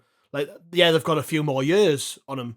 But, like, if Rig looked ready a year ago, 6 months ago, why have we... I'm not saying he should be a first-team regular, but why have we not seen more of him? Why is it taking until March? When we saw in September when he scored against Southampton, and then he played in the Cup, I think it was against Crewe, and he had that little run where he was in the team, and he looked good, and everyone's good. And then Mowbray was asked about him, and he came out and said, well, the plan is to rotate Rig, Bellingham and Dak in that 10 position. That never happened. It's been largely Bellingham. So we just haven't seen Chris Rig. I just don't get it, because he's clearly good enough. And I think if he was at any other club, he'd have probably played 20 games this season. Yeah, I just keep coming back to the fact he's 16. And you forget when he's on the pitch that he's 16. And I think at that age, when they're that young, you have got to be careful, and you have got to bring them in the right way. And you've got to bring them in the right games. And I mean, to start, you forget that when he came in, he was still only 15, which is absolutely ridiculous. And he is brilliant. I mean, look at how good he is, and how you can just see it with his first touch, and the difference between how he zipped the ball into people's feet compared to people who were older than him, and even like, I mean, I think Dan Neil looked off it. I think Dan Neil's been great this season, but he just had an off night. And you looked at the difference, the way him, Dan Neil, Job and Ekwa were passing the ball to people, where it seemed like it was slow and there wasn't much pace on the ball. Chris Rig was zipping it into people's feet, and then he was on the move. As soon as the ball left his feet, he was on the move again. He wanted it back, and he was getting into space. And it's bizarre that it took a 16-year-old to inject a bit of energy into our team. You noticed Chris Rig more than anybody else because he had so much energy on the pitch, and the other players, that didn't seem a lot of movement, there didn't seem a lot of much of that enthusiasm when the ball left their feet to get it back again or get into space. And Chris Rig stuck out because he did that. But again, you have to come back to the fact that he's 16, and as much as based on that performance, you would say, well, he has to be in the team. And if you just go on who looks in form and who do you want in the side, I want Chris Rig in the starting 11. But you have to take other factors into account with him, I think. And at 16, you have to wrap him up in cotton wool a little bit. And you don't want to, like I said, I do want to see more of him. But I want to see, let's, if we need a goal or something, or, there was, the Swansea game where it clearly need changing, bring him on at half time, give him a half. Instead of 15 minutes towards the end, if things need changing and we need a bit of energy, get him on. And I wouldn't mind him starting every so often, but I just there's 10 games left. There's 10 games left, so why not? I think the people behind the scenes will know in terms of how fit he is, and how much he could actually cope with that. Fair enough if he can, and everything points to that. But at 16, I'm just not sure, and I'd like to see him. Like I said, I'd love to see him in every game. I almost kind of want to see him play every minute for the rest of the season, but I just don't think that's realistic at 16. But like I said, him doing what he did highlighted, that what the rest of them were doing and how pedestrian like some of the other players looked. And the other thing with Chris Rig as well, with how he pressed, we're talking about the press. When we did attempt to press Leicester on the ball, he was always the point person. He was always the person who was doing it the most and chasing around. Which again, there's a danger when you bring in young players into sides who aren't playing very well, whether they kind of get dragged down a little bit or whether kind of that affects them as well. It didn't seem to. Like I said, he was one of the better players on the pitch for us. But yeah, I mean, it just showed that someone, and we'll get into it, but the subs did the same as well in terms of Oshish. You're seeing players, and we talked about Ekwa, and there's a couple of other players in the team who look a bit flat and who just, they keep playing with the same way. And we can talk about Job as well. Job is getting into a habit of playing the ball backwards. And when he's playing all the time, he's doing that all the time because he's not having a break. He's not kind of coming out and refreshing. And we've got a squad. And you look at the players that we had on the bench, Pembele, Hashish, Styles even, Bar, Rusin, Mundell. So you've got players on the bench where you can rotate things. And if players look flat, bring them out. Don't just keep playing them to do the same things week in, week out. So it was good that Rig got his chance, but I think there was other places where we could have rotated it as well. Yeah, I just kind of compare the situation to that of Job. So, generally as a rule of thumb, I agree. You do have to be careful with young players, but we haven't been. Like Job, 17-year-old, straight into the team. He's played virtually every game from the start. And everyone's looking at him and going, he needs to come out, and he just isn't. I think he's been dropped, twice all season? And the other thing with Job, and I think this could be detrimental, his position changes constantly. 1 week he's playing in the 10, then he'll get moved up front during the game. In this game, I thought he looked more natural when we moved him into centre mid. When Ekwa went off and he went centre mid, he just looked comfortable. It was the most comfortable he's looked in weeks. And I think everyone watching him can see that his attributes, he's a central midfield player. Yeah. He's not quick enough to be a 10. He's not creative enough to be a 10. But when he goes into the middle, he's quite good because he's got a bit more time on the ball when he picks it up from the defence. He is all right over 5 and 10 yards passing it out. And I think longer term, that's where he'll end up, and he should end up. But there's a bit of confusion there because he's being moved all over the pitch. Before the game, I was like talking to my mates and stuff, and a few of them were saying I would probably play Job up front. And I'm thinking about him like it's not helping him by putting him up front. I think he started this game on the left. Really, he was more like sort of like a left. I don't know what he was really, but he was on the left, attacking midfielder, wasn't he?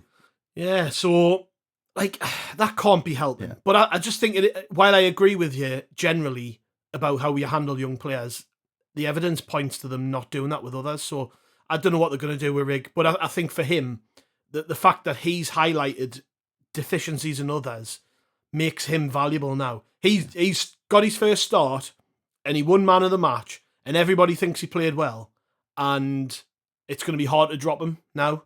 And that's what you want to see with players who end up being top players when they're 16 and 17. They're almost impossible not to play at some point because they look so comfortable. And it's happened so many times with like the top players. They're very young and they just burst onto the scene.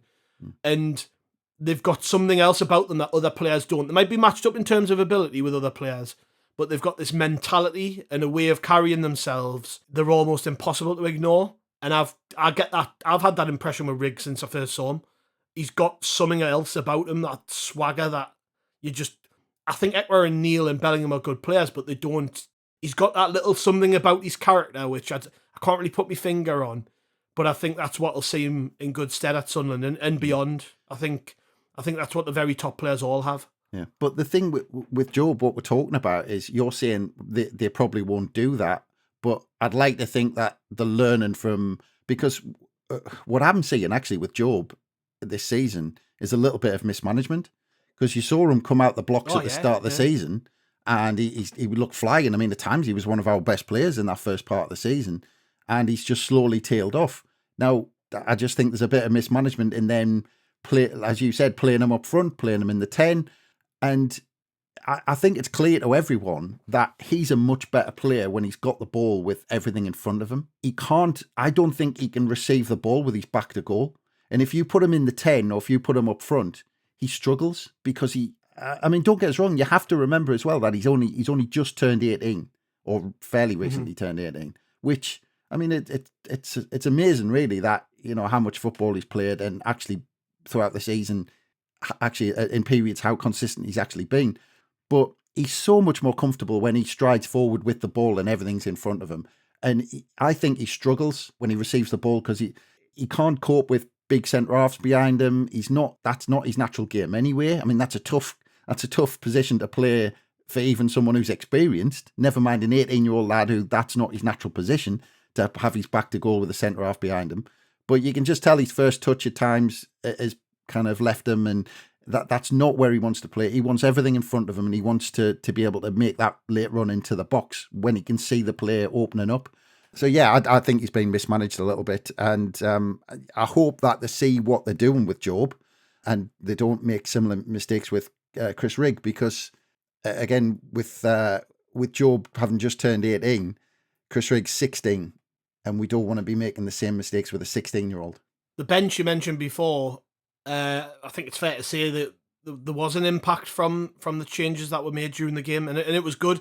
That's one bit of credit I can give Dodds, I guess, is that, like, I'm standing in my seat at half time, next to my seat even, and immediately you've seen the coach run out to chat with Mundell, so you got the impression, okay, he's going to make some changes soon, and he did, and we saw Mundell fairly early, and look, Mundell isn't ready, he's not ready, but he works hard. That's one thing, you see him out there on the pitch, he's trying to make things happen, running back and forth, trying to win the ball back when we haven't got it. When we have got it, he was making good runs over the top. I thought, he did fairly well, but you can see he's not really quite ready. These next 10 games will serve him well, I think, for next season. Kind of get him a bit of experience, minutes in his legs, allow him to get comfortable with the rest of the players and stuff. But he did. I thought he had an impact. I think his presence actually caused Leicester problems even when he didn't have the ball, just because he was more mobile than Hamia was up there.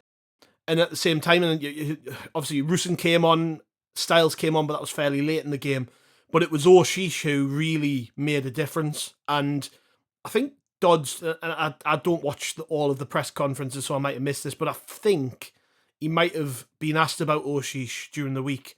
And he basically said, look, we've had a conversation in private, because the impression was that he maybe lost a little bit of focus, and that conversation needed to be had. And him and Dodds have maybe drawn a line under some problems, and the impression was that, he's keen to kick on and he's keen to move forward. And Oshish obviously didn't start the game, but he came on and he did look up for it.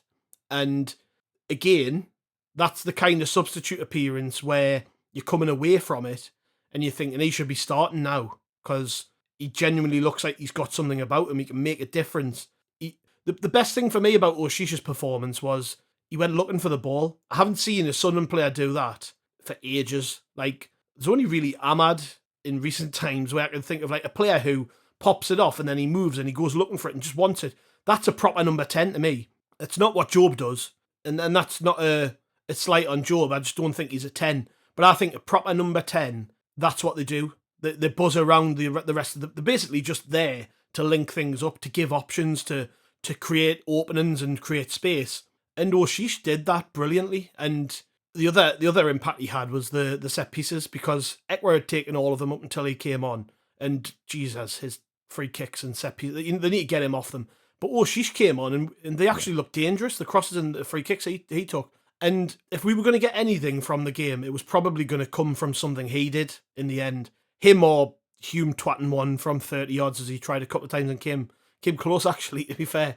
But it was good to see Oshish, wasn't it? Just coming on and making an impact. And we've seen this before, that's the other thing. We've seen him have an impact before as a sub, start the next game and absolutely shit the bed. So the important thing is if he gets a start after this on Saturday or the QPR game after that he actually takes his chance, because it kind of feels like, to me, they've run out of patience at times with him this season, and that's why he's been given long stretches out of the team. Yeah, I mean, well, look, I mean, there's a lot to kind of pick out there, because you mentioned Mundell at the beginning, so it's probably worth mentioning Hamia just to start off with, because in that first half, it did settle down after the goal, and we kind of very slowly got back into the game in terms of putting a foot on the ball. But you look at that first half, you watch all through that first half, and basically the only thing that we really created was that Job header, and that was only really a half chance off an 09 cross, and that was it. That was the sum total of what we created in that first half. And if you think about some of the players on the pitch, all right, we're missing a lot of players, missing a lot of creative players. But for that to be the sum total at home in 45 minutes, and yeah, okay, you can say, well, we're playing top of the league, but a header from 10 yards out where the ball was kind of a little bit behind him and he had to generate the power in it. That's pretty poor for 45 minutes at home.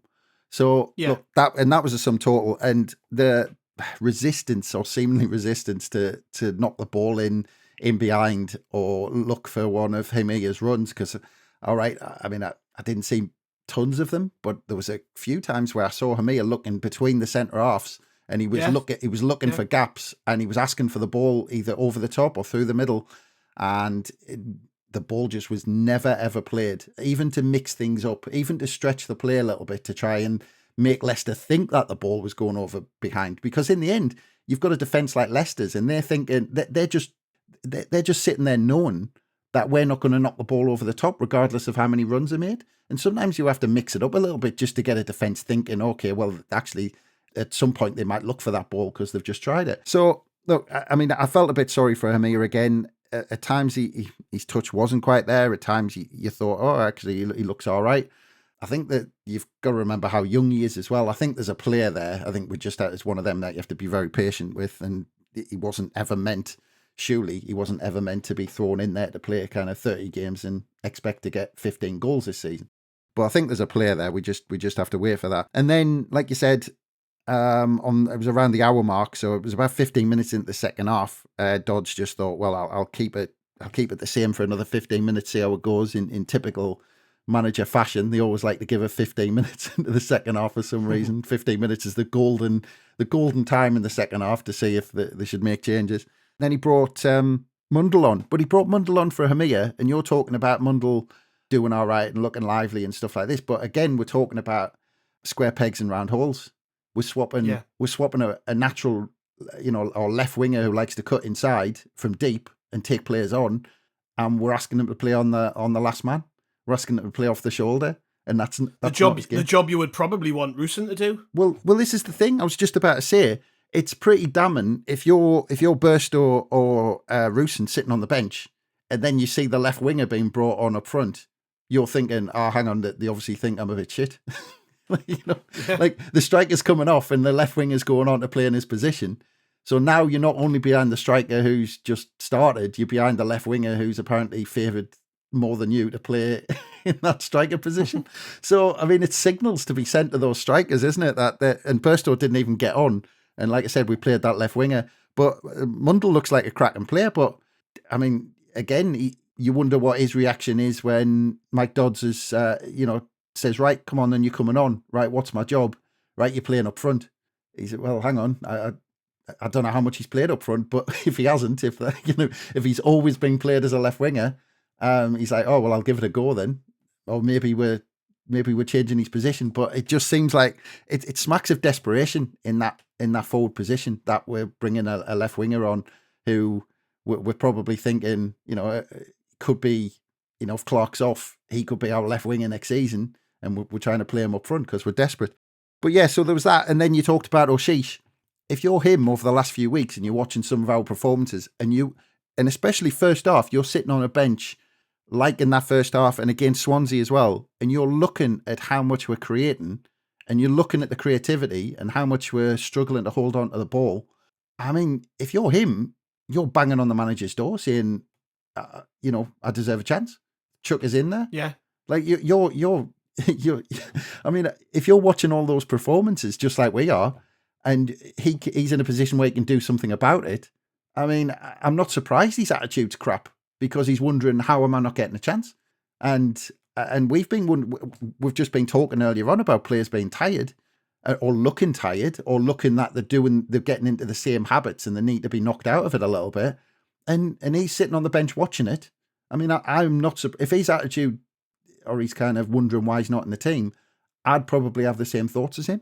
And when he came on, talking about his attitude, I mean, you can't knock him when he came on. Half an hour left, and I think he was as good as, he's up there with Rigg as two of our more impressive players in the end on the pitch.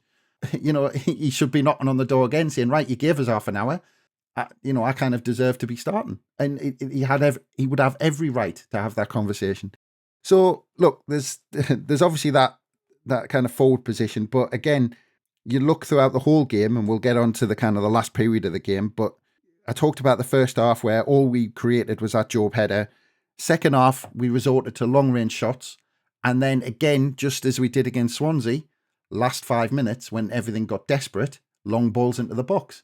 So we're getting into this horrible habit of not creating anything really from open play in terms of chances other than long-range shots. And then we're creating most when we're desperate in the last few minutes and we're just knocking it into the mixer from the halfway line. Yeah, it's panic, isn't it? That's all it is. Ballard's basically the most threatening player on the pitch in the last 5 minutes of a game. Or Patterson. Yeah, it's frustrating to watch. It's when you're there in the moment and you're watching it, you're obviously like, "How we can score?" You know, you're behind the lads and all that. But when you come away from it and you see this is basically a pattern we've followed in every one of the last 5 games, where we just haven't been able to create chances, and then this is the net result. In the last 5 games, we've lost 1-0 to Huddersfield, 2-1 to Birmingham, 2-1 against Swansea, 1-0 away at Norwich, and 1-0 at home to Leicester. That's a grand sum total of 2 goals in 5 games. We are blunt. Yeah. We are blunt, and we're getting desperate, more and more desperate with every game. But if you look at the actual really good chances we've created in that game, I bet you we've only created kind of 3 or 4 really good chances in those games. Where I'm not talking about long balls into the box. I'm talking about real good, where we've cut a side open and had a chance. Yeah. And this is the frustration I had after Norwich, because I watched that game and I'm thinking that was a lot more winnable than the Leicester game. But we didn't even try to create chances. We didn't get down the sides. We didn't put crosses into the box. We got bodies forward, but nobody seemed willing to cross it. We've lost something in that respect, and it's not all because Clark and Roberts aren't available. Because the other Mundell is a winger. Yes, he's not got a lot of experience, but what a winger's good at, running at people and creating chances and crossing the ball. And I haven't seen him in a position to do that because we've asked him to play some strange roles since Dodds came in. I think we've overcomplicated far too much of the way we play. Yeah. That's the problem. It's funny actually because I just think this the way we set up in the Swansea game in that first 15 minutes that killed us against Leicester were all about tactics and how we set up. And it's funny, I've been listening to a couple of actually I listened to the Bobby Zamora Under the Cosh recently, and it's and it's funny how many times he talked about managers kind of, and I think he was talking about Pardew and Roy Hodgson, where they were that focused on tactics. And then the squads actually went to ask them to stop focusing on it and just have a bit of a laugh and go simple. And then they started getting results. And I think sometimes it looks like we are trying to focus so much on having a game plan that actually at times, like the Swansea game and like I said, first 15 minutes against Leicester especially, the players just look confused. They look like they don't know what they're doing. And they're clearly working on tactics because they're setting up differently all the time. But the players look more confused than they ever have been. I think Dodds, after the Leicester game, started talking about RXG in the interview. And I don't know what, there is just a heavy focus on data and like the way football's played on paper, I think. And I'm not totally against it. There are, like we talk about it sometimes, the XG. Like it is something you do have to talk about. But when you get beat 1-0 and you've lost 5 on the bounce, I'm not bothered about XG. I'm bothered about like, get us back to basics. Meat and potato football. Just ask them to defend. Ask the midfielders to work hard. Get the wingers to put crosses in the box. Get the fullbacks to support. Have strikers in the box running into space to win headers and get onto through balls. Like, it doesn't have to be complicated. I'm not asking us to... You've lost 5 on the bounce. Make it easy for the players. We didn't do that. You bang on. We didn't do that. The way we started the Leicester game was just far too confusing. We were confused looking at it. Yeah. They were confused trying to carry out the instruction. It made it easy for Leicester. And Leicester, the way that I was obviously doing a bit of reading ahead of the game, and their fans have been really critical of the way their manager just likes to manage games out. So they might get a 1-2 goal lead, and they're quite happy to sit back and just see the game out or whatever, you know. And that's become a trait of theirs. So the worst thing you can possibly do in that situation is like let them have 10 minutes where they're just relentless. I don't get it. And we did that through the way we set up. And the thing is, I have been at points in this season, I've been fairly positive about Mike Dodds.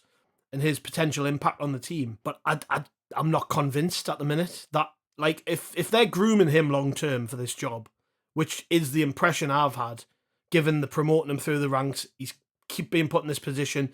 He's actually answered questions this week when asked if he wants the job and said he wants to prove he's good. Like, I'm getting vibes that this is the plan at some point for him to be in charge, and I'm not convinced. I'm not convinced at all.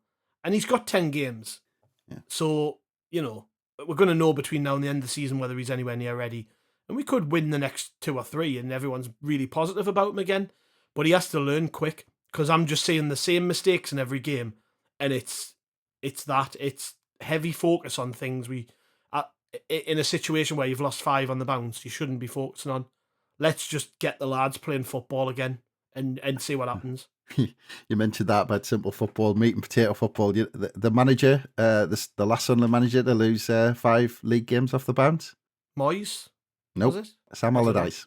We have to go back. We have to go back to December 2015 to find the last time when we lost 5 league games off the bounce, and to lose more than 5 league games off the bounce, we have to go back to 2005-2006, which was obviously the 15-point season. Sorry, when we actually lost 9 off the bounce. So it'll do some taking to beat that. But look, on the Dodds thing, and I said this in the pod we did about getting rid of Beale, that okay, that was the decision, fair enough, but they realised at that point that they created themselves an issue where now the only topic on everybody's mind is who's next and what is happening next, and that's Dodds is going to get quizzed about that. Everyone's thinking about it. It's all over. It's kind of engulfing everybody, and especially it now becomes louder because the form's so bad. So now the problem is now if this spirals a little bit or a little bit more, do you then reduce the pool of managers who want to come in? Does it impact anything like that? Does it impact you talking to them? Does it impact negotiations? Well, it has to. I think our reputation has to have taken a hit. Yeah. The way the club have chosen to conduct themselves since really Mowbray got the sack. Yeah. And within the game, Mowbray is very respected, and a lot of people think that was a bad decision. Whether it was or not, people have got their opinions, but within the game, that did not go down well. Mm-hmm. And then since then, they've appointed somebody who was really unpopular. That didn't go well, and they got rid of him quickly. You've then got players looking at that in the club at the minute, probably thinking, Jesus Christ, what's going on here? And it's got to have done harm to the reputation, not just with managers and head coaches, but with the players we've got and the players we might be looking to recruit. Like, it's messy. It is really messy. And you've got the potential of some big names leaving. Like, Clark's bound to go in the summer. And somebody coming in's got to know all of this and be like, it's going to be a tough job at Sunderland. It's a lot tougher job than it was in November. Yeah. A lot tougher. Yeah. And we've took a massive hit to our reputation as a result of all of this. And we've got 2 more months of this speculation. And Dodds as well, who's essentially interviewing on the job for it. He's kind of trying to do it, and I think the Leeds game is getting into his head a little bit because we set up so well for that Leeds game. He thinks I think he's just thought now that he needs to have an intricate plan for every single fixture, whereas sometimes it's just, especially at home, it's sometimes a case of do your thing, set up. You know how to play. You know how to be positive. Do your thing, and don't get us wrong. There's a time and a place for the lead set up and all this. And I wouldn't have minded if we did that against Leicester, but we were caught in 2 minds and we didn't know what to do. The lads clearly, we weren't defensive, we weren't attacking. So in the end, we did neither, and we got punished for it.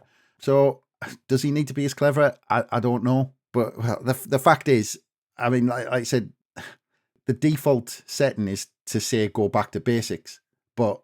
I think, to be honest, however we get it, whether it's through having a game plan for QPR or not, it's just to get some points. It's just to break this. We just need to get out of this losing streak. And once we've got the psychology of getting out of the losing streak, then you can kind of move on. Yeah, and it's not going to get any easier because Southampton are next. It's like another team who fancy themselves for top I'm already looking at QPR already. Yeah, you've kind of already looked past it. But if we lose at Southampton, that's then 6 defeats. on the bounce. It's not good enough. Yes, you can look at it and go, well, we played Southampton, Leicester, Norwich, 3 of the best teams in the league.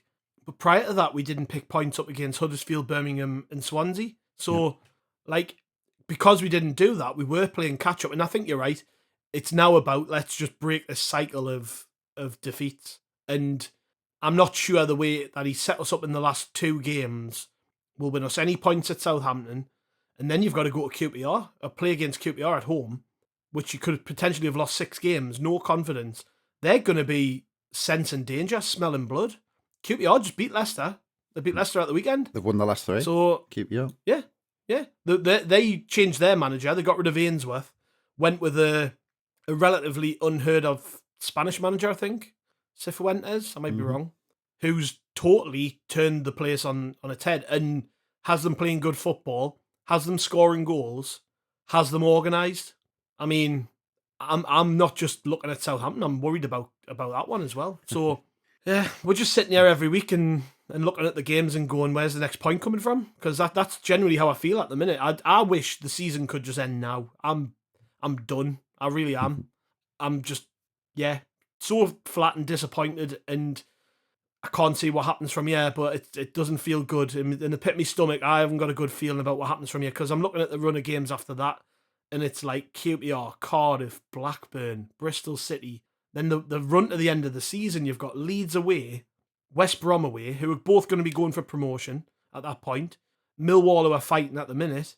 Watford, who're probably going to have now to play for. And then Sheffield on the last day, who I think it'll still go to the wire, that even though they're one of the form teams in the league, because they started so badly, they're constantly playing catch-up.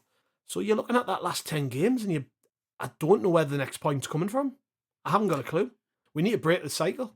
That's it. You get a point somewhere, you nick a point somewhere, and that kind of just breaks the cycle, and you kind of get out of that kind of psychological kind of nightmare of just losing all the time, and that's it. You can take it from there. But like I said, I kind of said previously about getting dragged down, and look, there's last 5 seasons it's taken 49 points, 41 points, 44 points, 49 points, 44 points. So you would think, last 5 seasons, 49 points is the most that a team's needed to stay up. We've got 47. We're gonna pick up in the last 10 games. We are gonna pick up 3 points at the very least. I can see you laughing already. Can you believe it's descended to this point? Really, like it's just crackers. How quickly things have flipped. Yeah, but I mean, look, we're not going to get dragged into it. I think we are going to pick up enough points. It's just a case of, and I think now, look, I think everyone's given up on obviously, making the playoffs. I think we're kind of out of that chase, and yeah, exactly. And we're not going to. I don't think we're going to get dragged into it. We're going to get enough points. We're going to get a couple of wins before the end of the season. So look, we've got 10 games to work out what's happening, to learn as much as we can about this squad, and basically that's where we are. And we've got, and the other thing as well, that just means because we've got nothing else to talk about, because it's kind of, we're not talking about, it's going to be tight for the playoffs, or we're not going to be, well, I'm certainly not all that concerned. Hopefully I don't get to regret these words, but I'm not concerned about looking down the table. It's going to be 2 months of constant speculation about who's taking over next, which is the problem they caused as soon as they got rid of Bale. Yeah. Well, mate, never mind. Another loss, another one on your checkered list there. Yeah, unfortunately, hopefully this weekend, anyways, we'll have you one if we win. I keep saying this after every pod. You're allowed on the next one, Chris, if we win, and then we don't win. Cheers, mate. Thanks for spending the last hour or so with us, depressing us and making us feel even worse about Sunderland. It's been great. Aye, cheers. I'm sure I'll cover a win before the end of the season, I'm sure. I like your optimism. Cheers, listeners. Thanks for joining us as always. We'll be back on the back of the game at the weekend, probably talking about the 6th defeat on the bounce, more than likely. That's how great I feel about things at the minute, but you never know. If we win, I promise Chris is allowed on, and he can sit there cracking cans and smoking cigars and all the rest of it. Stick up your arse. Cheers, everyone. Catch you later.